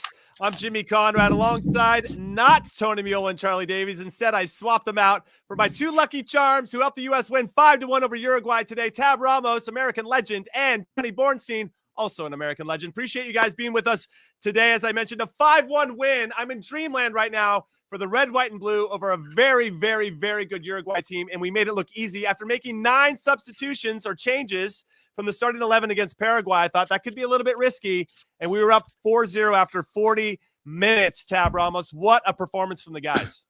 Yeah, once again, we were able to see the intensity that we were looking for, the team shape that we're getting used to now, regardless of the players that we see on the field. I think the team looked at old times like a unit today. I think we made a comment during the game at how it didn't matter what players were going in which position, but we actually looked exactly the same always. We didn't, once again, we just played 2 tough South American teams and didn't give them a chance to play at all. Didn't give them a chance to have the ball. They created very few chances in the 2 games. You can say that maybe Uruguay created a little bit more in that period of time when they were down 4-1, where the game was a little bit out of reach already. But I think 2 excellent performances, and in particular, this one is a performance to remember because the team was really solid. All the players did well, and a couple of players obviously had their stock go up really high today. All right, before we get to you, Johnny B, on your thoughts about this game, your overall thoughts, I want to give a shout out to everybody watching us live on the Golasso America YouTube channel. Hit like and subscribe, turn on notifications. You guys know the deal. And everybody watching on the Golasso Network, we appreciate you. We're excited right now. We're absolutely beaming with pride because what a performance after beating a very good Paraguay team a couple days ago. Johnny B, give me your thoughts. What are you feeling? How are you feeling? Yeah, I just kept hearing the chant of USA, USA. That's all the chant we get right when we're playing for the USA. But yeah, obviously we combined with the red, white, and blue. It just felt very patriotic today.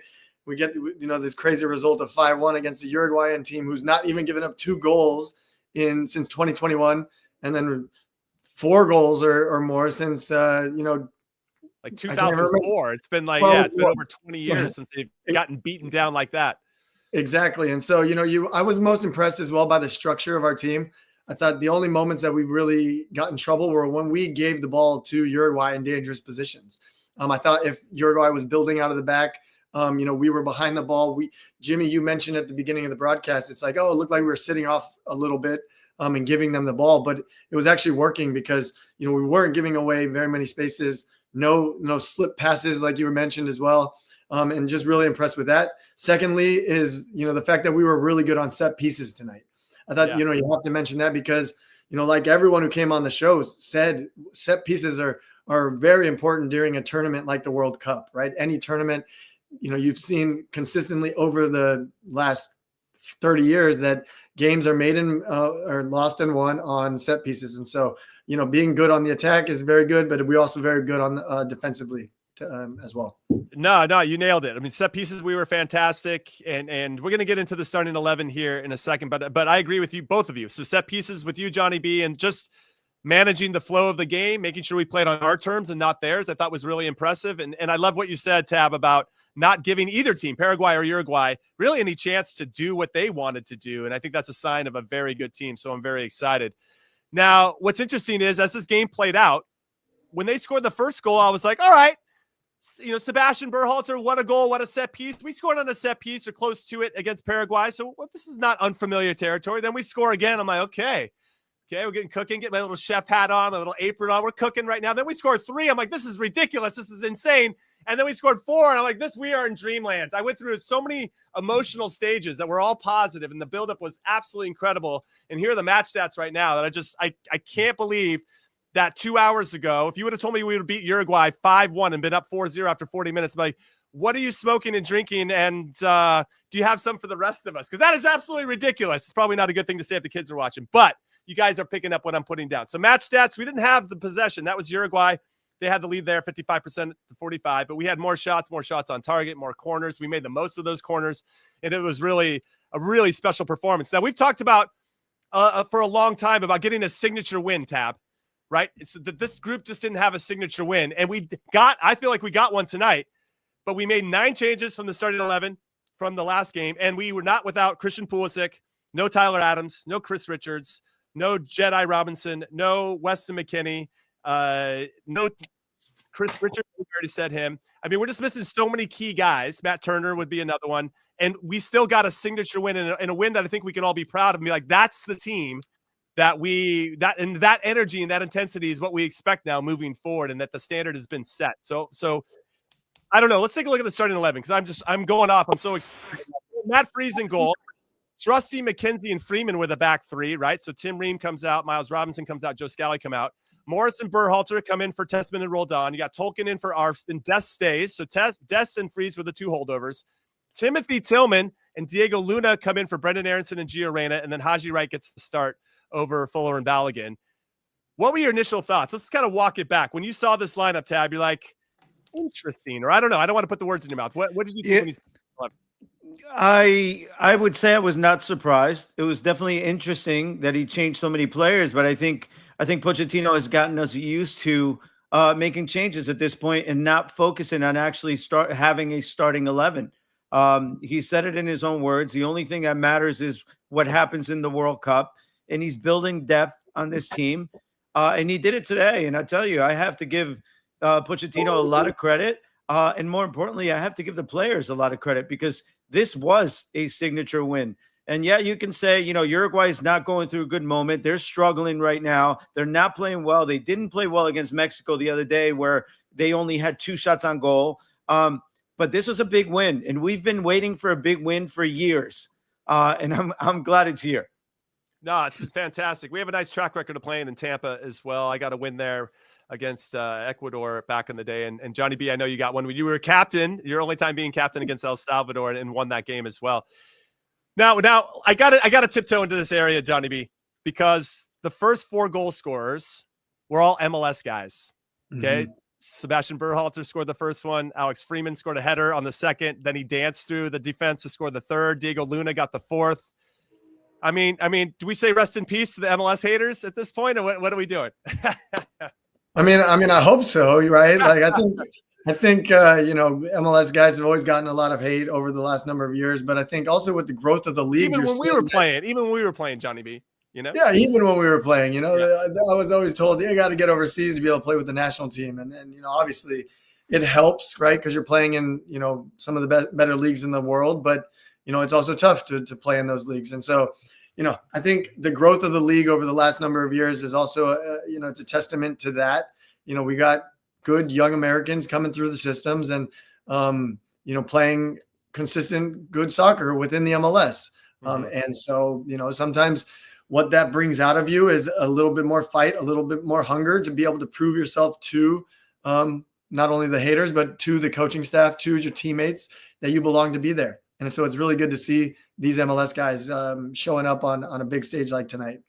Now, Tab, one of the things that I learned through my national team experience, especially when I played in the World Cup, was it didn't matter what you did or where you played before. And it doesn't matter where you are going to play afterwards. It's what you're doing right now. Are you ready when the whistle blows right now? And I think what I was most impressed about with the guys tonight, a lot of them are in sink or swim moments, right? This is it. This is probably their last audition to really try to win over Mauricio Pochettino and the coaching staff. And I thought some guys passed with flying colors, and they were ready when the whistle blew. And I know Uruguay had similar things. They made 8 changes from their starting 11 from the game against Mexico. So Marcelo Bielsa, the manager of Uruguay, was also testing and experimenting to see, okay, which guys are going to step up and play. And probably a lot of those guys might not make the team. But I thought our guys really took advantage of their opportunity. And so I kind of wanted to ask you straight up, even though Alex Freeman got named man of the match, which with 2 goals and obviously going to stand out, is he the guy for you that made the most of this opportunity? Because it felt like for me, he was already going to go. He was already kind of on the bubble, but probably leaning to going because he can play right wing back. He can play one of the right center backs, which I thought he did really well tonight. But was there anybody else that maybe broke through even more for you tonight out of all the players that started? Well, I think, this is obviously a good question because there's a lot of guys that helped themselves tonight. But I would pick Alex Freeman because if I'm looking at this game as a coach, I'm looking at a player that I think can help me in multiple ways, right? And so, yeah, of course, I think he might have been on the roster already without this performance tonight.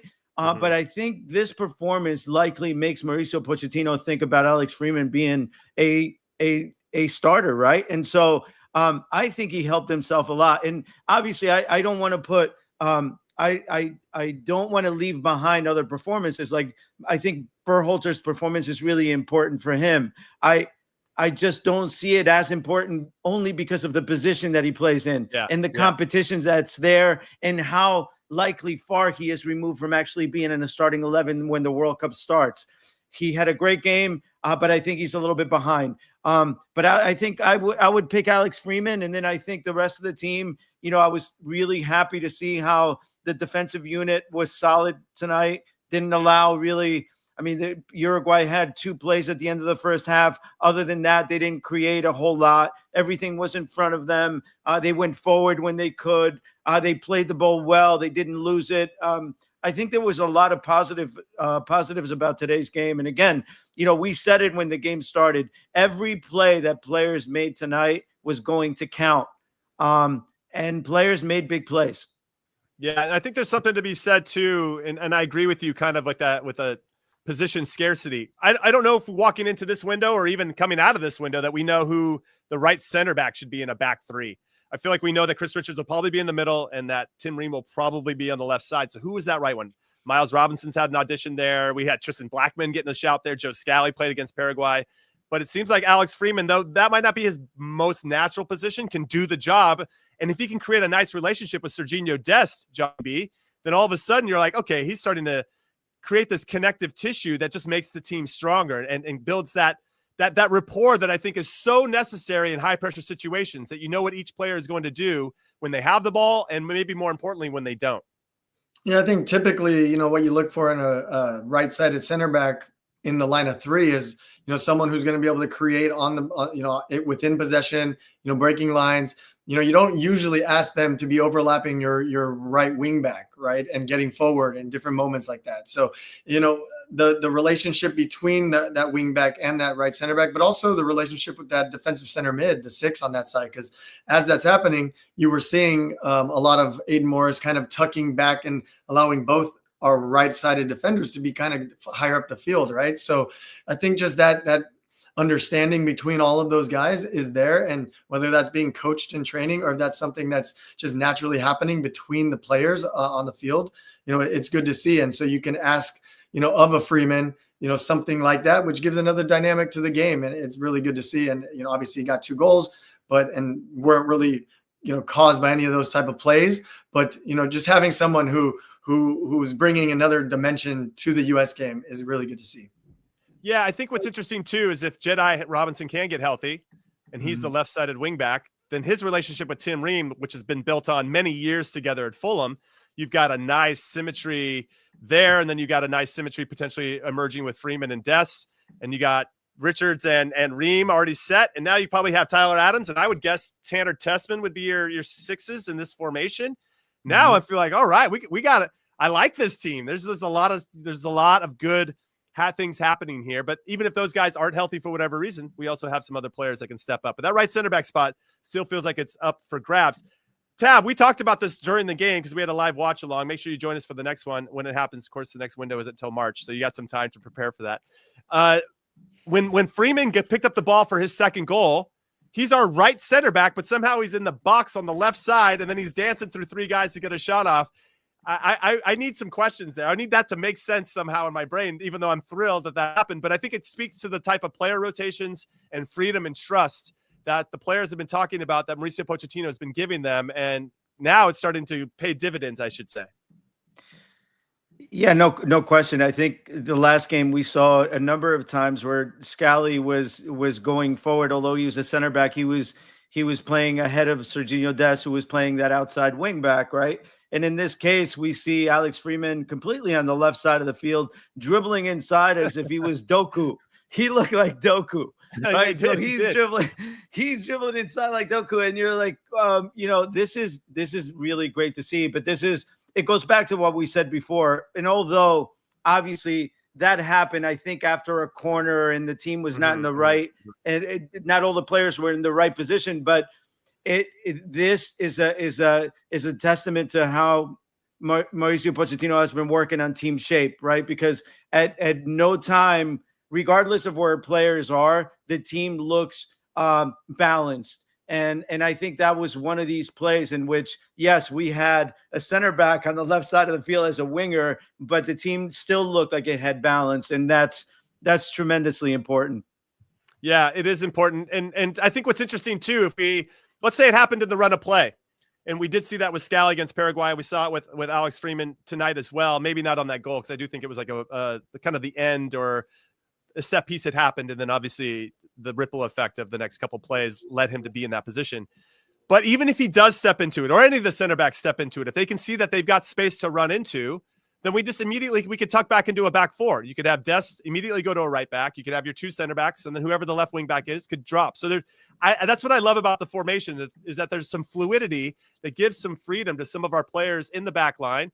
Or even if we have our two wing backs go up, you can split, or even a center back goes up, you could split the two, and then one of the sixes drops in. I really, really appreciate this formation, and I'm glad that we've adopted it, and now we're like full gas, Johnny B, on the way forward. And I think that allows the coaching staff and the players to kind of understand, all right, this is our identity. This is the box that we're playing in. These are the parameters. And now let's see, now that we've established this foundation, we can really grow from there.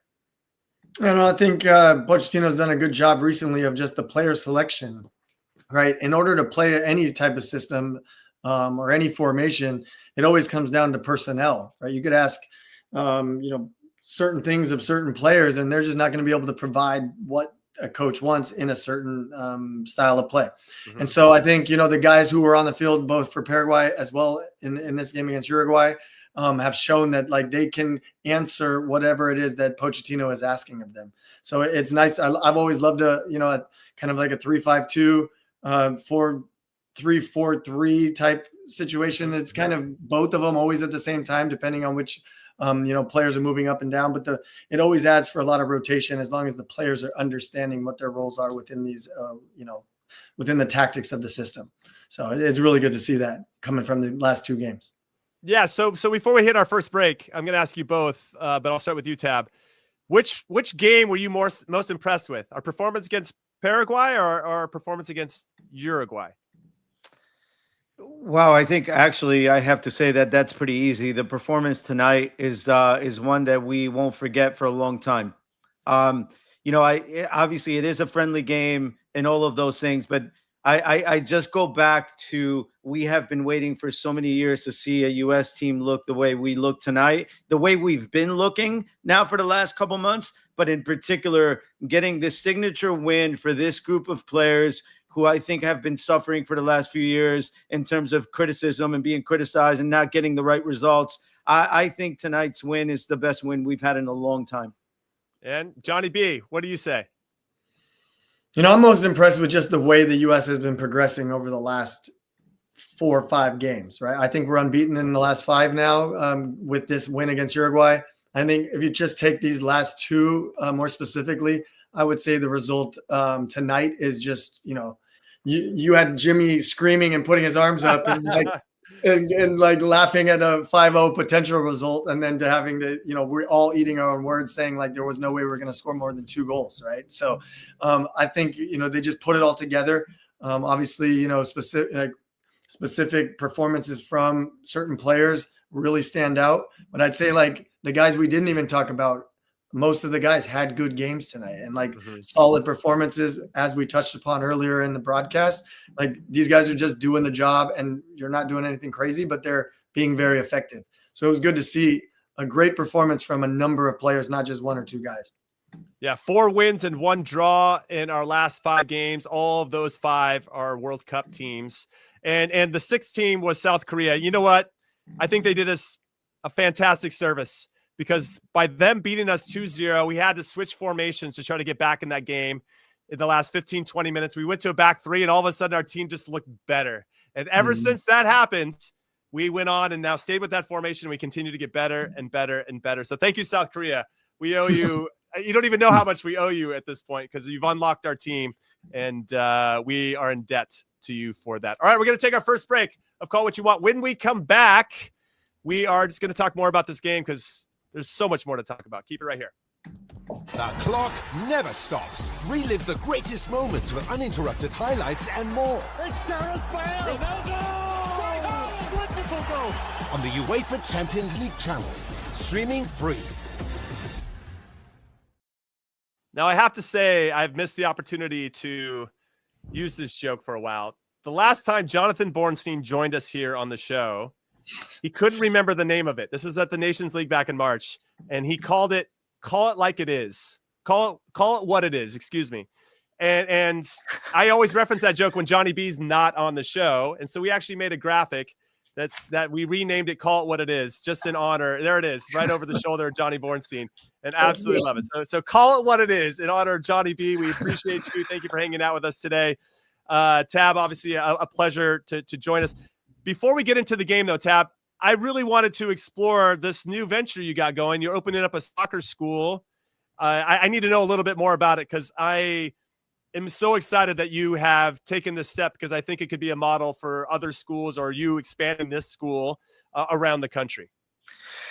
Yeah, I mean, I'll tell you a little bit about it. And thank you for asking. Yeah, I've been thinking for a long time of starting a school a little bit and teaching a little bit different than the way sort of everyone teaches the game. I'm fortunate enough to have gotten all my licenses. So, my B, my A. Let me go back a little bit if you have, if we have a little bit of time, but I'll go back for in the world. No, and I'll say it because when I first started doing the coaching part, I went to a coaching seminar and I ran into Xavier Escargorta, a famous World Cup coach, Spanish coach, and he asked me what I was doing there, and I said I want to be a coach, and he said, well, if you just retired from playing, you don't know anything about the game. You got to go coach little kids and go teach them how to play the game. And so I took that to heart, and I started coaching 8-year-olds, and then I coached 9-year-olds, and then 11s and 12s, 13s, 14, 15, 16, and 18s. I did a year of each one of the age groups before I went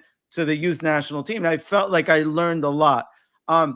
And through that time, I took my B license, my B course, and I took my A course, and I took my pro license. And so I feel like I've learned sort of let's say, all of what someone can provide to you, open doors to think my own way.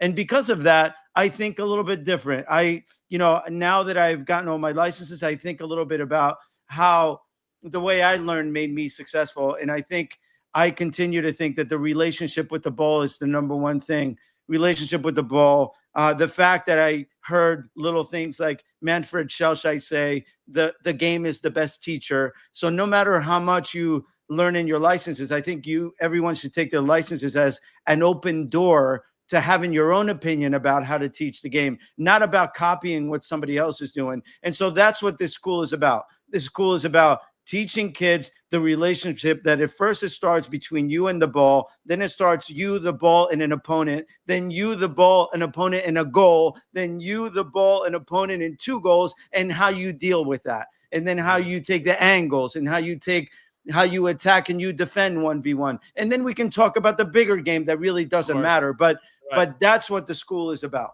I love it. Honestly, Johnny, I'm jealous of all the kids that get to start at this school because I would have eaten this up as a kid. So let's keep this teaching thing going because Mauricio Pochettino has clearly shifted the culture and the mindset and the mentality of this team. And I feel like he's doing some teaching and educating as well with this group. So you can still learn at any age, Tab, right? Doesn't matter how old you are. You can still learn. And I feel like he's gotten this group in a really good space because our identity, to something you said earlier, has been pretty consistent over these last 2 windows. And it feels like we're only getting stronger and more confident as it goes along. So let's speak about Mauricio Pochettino, the coach, because I think he's done an excellent job.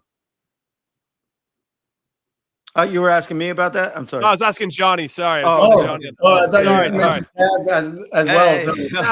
Tab can chime in later. No, I was lost as well, like watching Pochettino speak right now, trying to read his lips. No, just speaking of Pochettino and his kind of just because let's be honest, like 6 months ago, we were all like, I don't know, I mean, we lost those 2 games against Turkey and Switzerland. It didn't look good. The Gold Cup wasn't entirely convincing. We thought we'd see different players in the roster. And then even that first window, like, but these last 2 windows, man, we switched to that formation and it feels like we're absolutely cooking. And he's playing a formation he's never played before. I mean, or coached before, I should say. And so it feels like he got out of his own way maybe a little bit. Our players got out of their own way a little bit. And now we're all aligned. And now that we're all aligned, it just looks fantastic. Yeah, I think, although he may have changed like formations and maybe a little bit of a different, tactics in terms of, how the team is playing, I think he's always been consistent in a few things though, right? Like, and that's just the message to the team.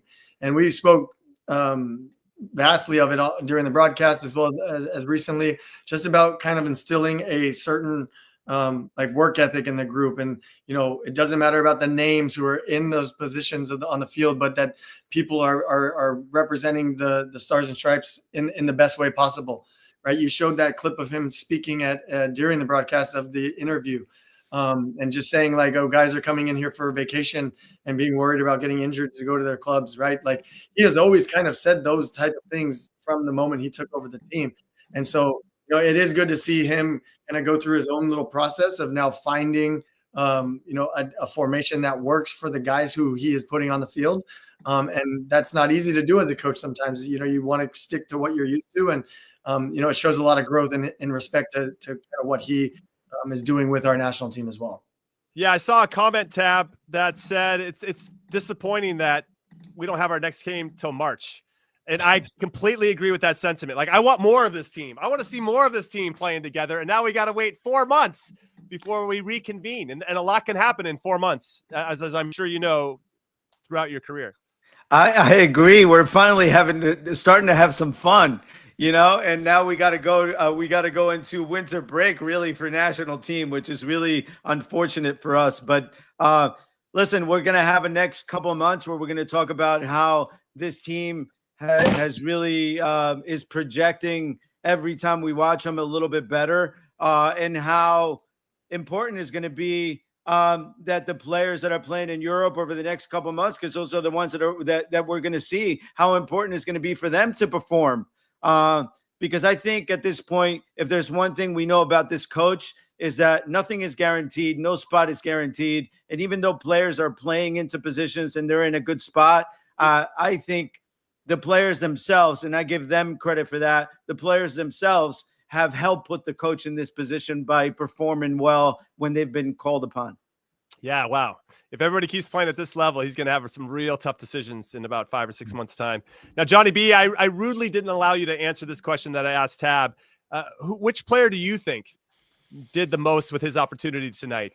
And because Freeman, I agree with Tab. I think Freeman went from being on the roster to maybe being a starter. And we could say Seb Berhalter went from being in the bubble to maybe getting on the roster now, right? I mean, I think he's done enough to like, all right, if other guys aren't playing well, but if all those other guys are playing well, and that it's just like you got Cardoso, if you consider McKinney a 6, you got Tessman, obviously Tyler Adams. It's just it gets a little complicated. So yeah, I was just kind of wondering, and those are 2 names. You could maybe throw in somebody else, but I wanted your thoughts on that. No, I think before I answer the actual question, right, you do have to look at kind of the available positions that are open even for guys to have a great performance and then make a name for themselves to be in a starting spot or even like a position to battle against some of the guys who aren't there at the current moment, right? Because, honestly, like quite a few guests came on the show today as well. And, they mentioned names of people who are almost like slated in without them being there for the last 2 games, right? But I would say that, it's an easy one. Right? Freeman is the guy who had the best performance of the night, was named man of the match, and has made a case for himself that he could probably be the starting right center back if we're playing in this, 3-back system. Just because, consistently, I think there isn't someone who stepped in and done a good enough job over the last couple games. And, his performance, although like the best one we've seen from any of the right center backs in a while, it was deserving of a definite, like, okay, he's a player that we need to use in the next games coming up. Yeah, I think also when I think about the teams, we talked a lot about Alex Freeman. We should talk about the other center backs. Mark McKenzie and Austin Trusty, I don't remember them putting a foot wrong. If anything, they were trying to scramble to help out other players that maybe gave up the ball in a bad area, and we're trying to do that. Mark McKenzie, though, I think where he has the advantage, Tab, is that he was captain. And I don't think you just hand out the captain's armbands freely, right? There's obviously some thought behind it. So I feel like that might give him an edge over Austin Trusty. Trusty tonight, 45 out of 46 in terms of his passing, which is, I think, one of, if Tim Ream isn't available, can we have someone in that spot who can pass? Because that's what one of Tim Ream's gifts are. Excuse me. And so, yeah, I think those 2 guys were solid. I don't know if they did enough to kind of move the needle one way or the other. It's probably for Trusty just getting some minutes and holding his own against a good Uruguay team is probably more than enough. Tolkien probably falls into that as well. Aiden Morris, I thought, made a couple decisions, some clearances, maybe wasn't as clean in certain areas of the field that could have cost us, that didn't. So maybe he didn't necessarily move the needle as far forward as Sebastian Berhalter did. And then Timothy Tillman, again, another player that was solid, but I don't think we're going to be using him moving forward. And then Diego Luna, he scored a goal. I think he kind of just said, yeah, okay, that's why he's on the team. We know he's going to be on the team. And then Haji Wright, I think, was solid as well. So Matt Freese, maybe I thought he could have maybe done a little bit better, not necessarily on the goal. Was it on the goal where he came out and he ran into? Yeah. That was the goal, right? Yeah, just so many plays. Yeah. So I thought he should have let his defenders come out, and we need Big Tones on here to kind of explain his thought process. But when I think about the team overall and even the subs, Tanner Tessman came on and scored a good goal. I don't think anybody played themselves off the team, I guess is where I'm going with this as I kind of work through all the players. But I don't know if some players move the needle as far as some others. And so, yeah, I don't know if there's any other players you wanted to highlight one way or the other, Tab. No, not really. I would agree with you on Morris. That I thought he missed an opportunity this camp to really. I think he was very much in a position to be one of those guys where you're like, of course you're going to take Morris because he's done so well in Europe. But I think he didn't help himself as much. And I'm not saying he did poorly because he didn't. He just didn't help himself as much as everyone else did. And I think now after this camp, when we look at Tessman and we look at the progress that maybe Berhalter may have jumped, Morris at this point. So I would say that. Other than that, obviously we already discussed Freeman. Haji Wright, I think, did okay today. Got fouled outside the box a couple times. He was dangerous. I think he kept his spot. Yeah, I think everyone stayed the same or made a little bit of progress, but I don't. I got well. Go on, Johnny B. You go. Well, I was just thinking back if we're taking it more like this entire camp cycle, right? You got to throw Reyna's name in there, just based on his performance in the Paraguay game. And he had this assist. He got an assist today as well, coming off the bench, right? Like someone who we weren't speaking about for the last 7 months, 8 months, wasn't getting any looks, has now come in and made a very big impact in 2 big games, right? More so in the Paraguay game. But, a guy who we've almost included with all the other names like Pulisic and McKinney and Adams in the past is now kind of resurfacing at a really good time for the U.S. as well. So here's the thing about. I'm sorry, I'm not sure if I interrupted, but here's the thing. Here's the thing about Gio Reyna and why I think he's a lock to make this team. He's I think likely our best player in the final third. He can make that pass that will win the game. And I think because of that, I'm not sure that Gio Reyna will be a 90-minute player for this team because that remains to be seen. I don't think he's played a 90-minute game in years. I'm not even sure. He doesn't play that much. But what we know is he has that quality. And so when, as a coach, you're looking at the roster and you only have so many spots, you're thinking, okay, who do I want to bring off the bench that can make a difference at a certain time? And this is why I think maybe Aronson hurt himself a little bit, right? Because I think it's going to be impossible to take Aronson, Luna, Reyna, and Tillman and have all of those guys at the same time. And so when you look at Aronson, you're looking at, okay, he can press, he works hard. Like he's the player that everyone would want on their team. I would want him on my team anytime. But now you're thinking, okay, he's not going to be a starter. What is he going to bring me off the bench to help me win this game? But when you look at Reyna and you say, what can he do off the bench to help me win this game? You have a bunch of things that he can do. There's a number of solutions that his brain will come up with to help you win. And that's why I think this camp, as Jonathan is saying, I would agree with that he put himself in that position, not necessarily as a starter, but as someone who can help this team be better. No, I love that. It's a good explanation. Gio Reyna, his minutes in November, 104 minutes over these 2 games, 1 goal and 1 assist. He had 89 touches, passing percentage of 85%. Actually, I think he had 1 goal and 2 assists. I know that one of them's kind of unofficially credited, but 1 goal and 2 assists. And so he's got 3 goal contributions in 104 minutes in November. That's pretty good. And that's something that we definitely would want on our team. Now, the one player that we need to talk about who actually didn't step on the field tonight, surprisingly, was Ricardo Pepi. He came on as a sub against Paraguay. And then when Haji Wright came off today, Haji Wright started and he came off, 60th, 65th minute. I thought for sure we were going to see Pepi's name get lit up on the sub board. And it's actually Flo Balogun that came on. And I just don't understand. he's not listed as hurt. And I get why you would want to go with Balogun if he's ready to go, and maybe he provides something different, especially if down 4-1, Uruguay is going to push forward, and now Balogun can use his speed to get in behind, and you can hurt them a little bit more. Maybe that just felt like a better spot to play him. But Johnny B, I'm a little bit worried about Ricardo Pepi. I know that he maybe lacks match fitness, but I wasn't asking him to start that. Well, I thought he would maybe start this game, but because he didn't, I thought for sure we would see him off the bench.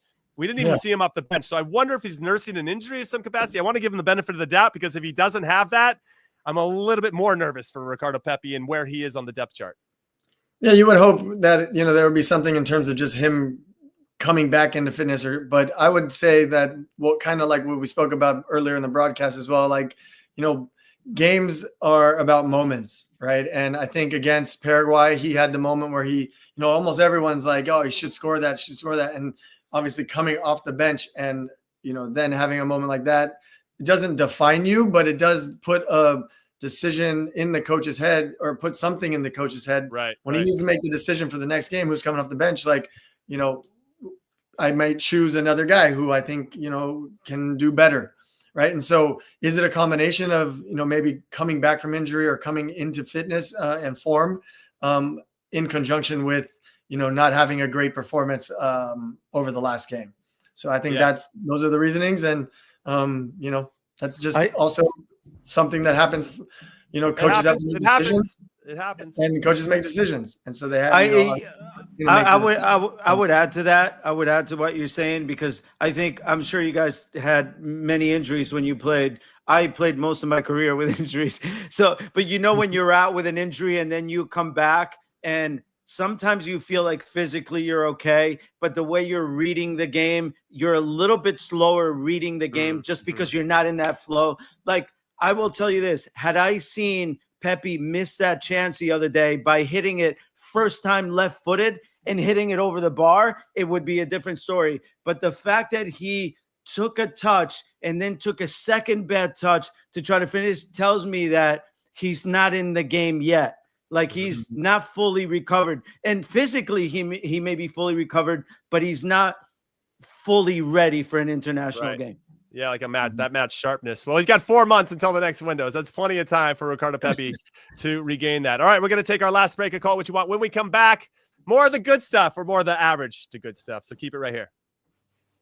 This is European soccer's biggest stage. Written in the stars. What a difference she has made. The question is, can you handle it? The crowd here feels electric. Stream every match of the UEFA Women's Champions League on Paramount+. All right, welcome back into Call It What It Is. I'm Jimmy Conrad alongside Jonathan Bornstein and Tab Ramos, who are filling in heroically for Charlie Davies and Tony Miola. Charlie, in particular, is covering the CONCACAF World Cup qualifiers. Lots of things going to be decided tonight. And in fact, Panama is up 2-0 over Suriname, which means Panama is about to catch Suriname at the top of the table and qualify automatically. They're making that one really close. We got Curacao and Jamaica at 0-0 right now. Jamaica, another team that's making it a lot more difficult than they should ultimately. But some big results. Scotland got into the World Cup today. First time back in the World Cup since 1998. Austria got back into the World Cup, qualifying automatically for the first time since 1998. Norway just did it. Erling Haaland got back. Norway back in since, I don't know what's going on with 1998, but a lot of these European countries are getting back in, and I'm excited to see which CONCACAF teams are going to get in as well. Now, we did this last time, or our last show. You guys weren't here, but I kind of wanted to get your temperature check on our co-hosts, Canada and Mexico. What are your thoughts on the Tab? I'll come to you first. What are your thoughts on? I'll go with, you know what, Tab? I'll let you do Canada, and I'll let Johnny B do Mexico. What do you think on Jesse Marsh and what he's done with Canada? And do you feel, how tough do you think they're going to be come World Cup time next summer? I think that Jesse was a good fit for Canada. I think they have the type of players that I think fit the way he wants to play. They're a maximum effort team all the time. And I think when they have all of their players healthy, they're going to be a handful. I really feel like Canada has a strong chance of being in the second round in the World Cup. Nice. Nice. World Cup draw, everybody, is on December 5th. So we'll have a pretty good idea of what our group's going to be. Canada's and Mexico, of course, too. Canada is currently up 1-0 on Venezuela. And apparently Wayne Gretzky, the hockey great, gave them a team talk today. So maybe that's what's propelled them into scoring a goal. They finally scored a goal. I don't know what it looks like yet because I haven't seen the game or the highlight, but they've been having trouble scoring some goals, as has Mexico to a certain degree. Johnny B, talk to me about Mexico. Obviously, there's always a lot of drama around the team and their performances, and now the players are taking shots at the fans. Raul Jimenez mentioned that maybe that's why we play games in the United States, because they were getting some heat and getting booed at and screamed at and yelled at after their 0-0 draw against Uruguay. And I think it's 0-0 right now against Paraguay, so they're probably not winning over any new fans. But give me a temperature check on what you think about Mexico and their chances at the World Cup next summer. Yeah, I think, obviously they brought in Aguirre, right, to kind of right the ship a little bit ago. Obviously, he has that experience with Mexico. They've got some up-and-coming talent that's very exciting, right? You see, if you watch that Mexico Uruguay game, obviously we haven't been watching the Mexico-Paraguay game, but, Gil Mora having another really good performance and being like a very bright piece for Mexico, potentially being able to score that goal where, it's kind of similar to the Pepe goal or Pepe moment that we're talking about where, a player who's in top form almost like tries to do too much, right? Where he takes a great first touch and then tries to hit it with the outside of his right foot instead of maybe potentially just slotting it with his left. But you see the difference in the skill level there and the great first touch and just the form, right? And so, you have a combination of that with, some older players on that team who have a lot of experience, but they just can't seem to get a result. So I think, we'll see how this Are you worried about them overall? Like come World Cup time, and I think this is for most national teams, ours included, like you're just going to get your shit together and everybody's going to be aligned and they're going to be fighting. It's just a matter of like the fine margins at the World Cup level is ultimately decides it. And so who's going to make those plays in those key moments? Similar to tonight against Uruguay, we made the plays that mattered in good timing of the game. Like all of a sudden it's 1-0 before Uruguay can even like solve problems. We made it 2 before they can even kind of grip. Oh man, we're down 2-0. We made it 3, right? I mean, we just, the timing of our goals were excellent and our intensity was excellent. And we talked about a lot about that game, but when you think about Mexico, I feel like they're still going to show up and play well when it matters at the World Cup, at least unless you can convince me otherwise. I feel like that's what's going to happen. No, I mean, if you look at the past World Cup qualifiers, right, when they were kind of struggling, they came to every single World Cup in the past, 4 World Cups, and they've shown really well, right? So I don't doubt it either that, if, when they are on the biggest stage, they're going to find a way to do it. And even their fans and everything will come and support them because that's just, the Mexican people are very passionate about the game and they look forward to that moment every time. So I agree with you. No doubt they will get They'll this be ready. They'll get it together. And I think Aguirre, I'm going to roll my R's a little bit there. Aguirre is a good coach and having Rafa Marquez as his right-hand man, I think is going to be advantageous for them as well. So I'm not too worried about them overall. Let's have a little reality check though, Tab. Let's bring it back to the U.S. because in our history, we've only won 1 knockout round game in our history. And that was against an opponent we're very familiar with in Mexico. That was in the round of 16 in 2002. We beat them 2-0, 2-0. And then we probably should have beat Germany in the next round. That didn't happen. But conversation for another time. You asked me maybe like, okay, before when Pochettino was hired, okay, when the dust got settled in the Berhalter era and Pochettino got hired, I thought, okay, all right, we got a big dog here. We're investing in a big dog here. He's going to get it going. And I'm thinking quarterfinals, like quarterfinals minimum finish. That's what we have to happen. But now with an expanded World Cup, that means we have to win a round of 32 game and a round of 16. That means we have to win 2 knockout round games. We've only won 1 in our history to get to a quarterfinal. And now I'm setting that as the benchmark. And then someone goes 6 months into Pochettino. I'm like, maybe round of 16. If I'm being unemotional and realistic, maybe round of 16 is a little bit more fair for this group. So I don't blow smoke to anybody that I know and when I'm talking here. But now after like the last month of these 2 windows, I'm like quarterfinals minimum again. Where are you on where you think and where would you be satisfied with where we finish next summer's World Cup? Yeah, I mean, I would agree with you on that. I think that, the World Cup, unfortunately, you depend on the bracket you're in, right? So it depends on who you play. But at the end of the day, we're a pot 1 team. We should have a pretty good group. And our crossover game for that round of 32 will probably be a game that we should win. And then you're in the round of 16. So I think I have to say, if we get to the round of 16, I can tell you any coach could have done it.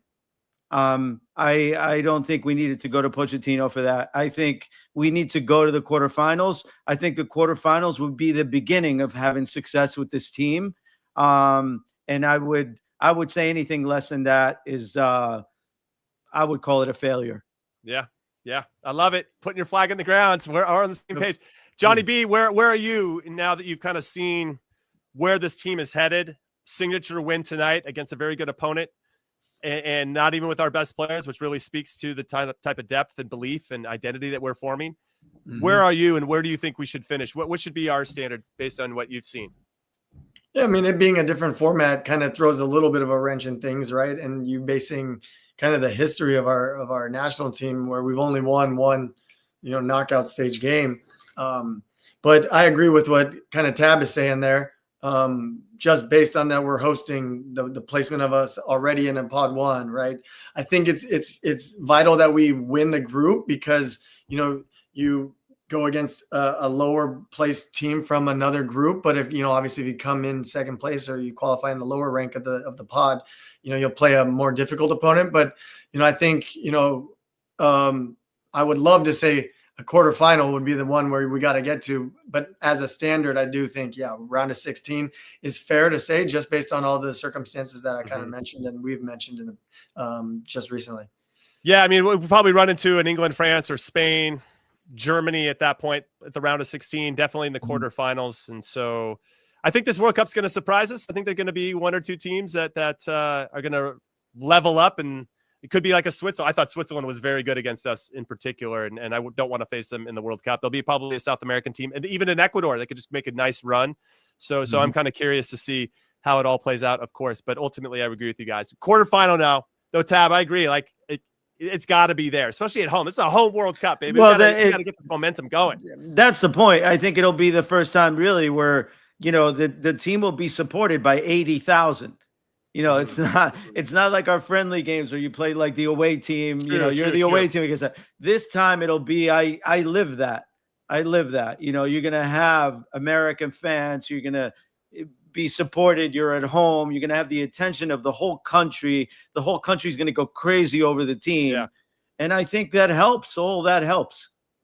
Yeah. One thing I want to add is now that Portugal and Belgium both qualified automatically for the World Cup over these last couple of days, they are going to be two opponents we're going to face. So that's exciting that we're going to get to another good two opponents for us to cut our teeth. It's not official, but that's just what we're hearing. Okay. That's just what we're hearing. I'm just speculating here. Reportedly, we might have Portugal and Belgium, but I think it helps that they automatically qualify. Okay. Don't hold me to anything. I'm just speculating here. Reportedly. All right. Panama's now up 3-0, looking like they're going to stamp their ticket to the World Cup. Congratulations to them. All right, last question for both of you, and then we're going to end the show. We appreciate everybody hanging out with us on the Glosso Network and the Glosso America YouTube channel. Johnny B, coming to you first. Which player will you guys be watching most closely these next 4 months? Like maybe I'll give you two if you want, but give me a name or two that you like. This is such a big 4 months for these guys, and because if they don't get called into the March window, what are you going to do? They're probably not going to be involved. Yeah, I mean, if you take it in terms of just guys we need to be watching to bring in or to make sure that they're maintaining the form that they just had, right? I would say, we talked a lot about. Say it. What? Give us a name, Johnny B. No, I mean, I was gonna say like Alex Freeman, right? Just based on everything that he could potentially have a move going somewhere else, leaving a club where he's comfortable at, right? Like talking about those type of situations that he could potentially go through over this next January window. He shouldn't go though, Johnny B. He shouldn't leave. That's what I'm saying. Orlando City. Move afterwards. You adjust very slowly or something. Could he fall out of form, right? So that's one that I would like to take an interest in. See what happens just coming up here in the window. Like obviously think potentially him staying at Orlando would be more beneficial just because of the form he's in. But again, so that's what I'm going with for your question. All right. No, Freeman's a great shout. And man, the strides he's made over the last 8 to 10 months have been incredible. Tab, how about you? Which player are you watching closely over these next 4 months? I'm going to have to say Flo Balogun. I think if we go into the World Cup with a hot number 9, we have the potential to go to the quarterfinals just like we want. Yeah, I love that shout. I thought you guys would definitely go with this. This felt like the captain obvious choice. I'm going with Gio Reyna. I knew you were going to do that. I thought that's what I was saying, to spit it out. I thought you were going to go Gio Reyna, but Alex Freeman's a good shout. I like that one. Yeah. And Balogun, of course. I think he's solidified himself as the number 9, but we obviously need him in good form going into the World Cup, because we're not going to go anywhere without scoring some goals. All right, so Gio Reyna for me is a lock. He needs to get meaningful minutes with Borussia Mönchengladbach. Hopefully they've been watching these games and go, all right, look what this guy can do if we play him and trust him. And maybe we start him instead of bringing him on as a super sub all the time. So I'm very curious what his next 4 months looks like. From an injury standpoint, I think Anthony Robinson is another one, right? We just got to make sure that guy gets healthy and then get him back to match fitness as fast as possible. Cardoso coming off an injury. We got Yunus Musa, obviously, kind of in the peripheral. Can he get back into the team? So, yeah, lots of guys to watch, but ultimately Gio Reyna has to be number 1 on my list. All right, that's it. Johnny B, appreciate you. Tab Ramos, appreciate you for coming on and hanging out with us on the show and doing the watch along and all the posts. It's a long one, but we love talking soccer, so ultimately it's very easy. Thank you for hanging out with us on the Glosso America YouTube channel and on the Glosso Network.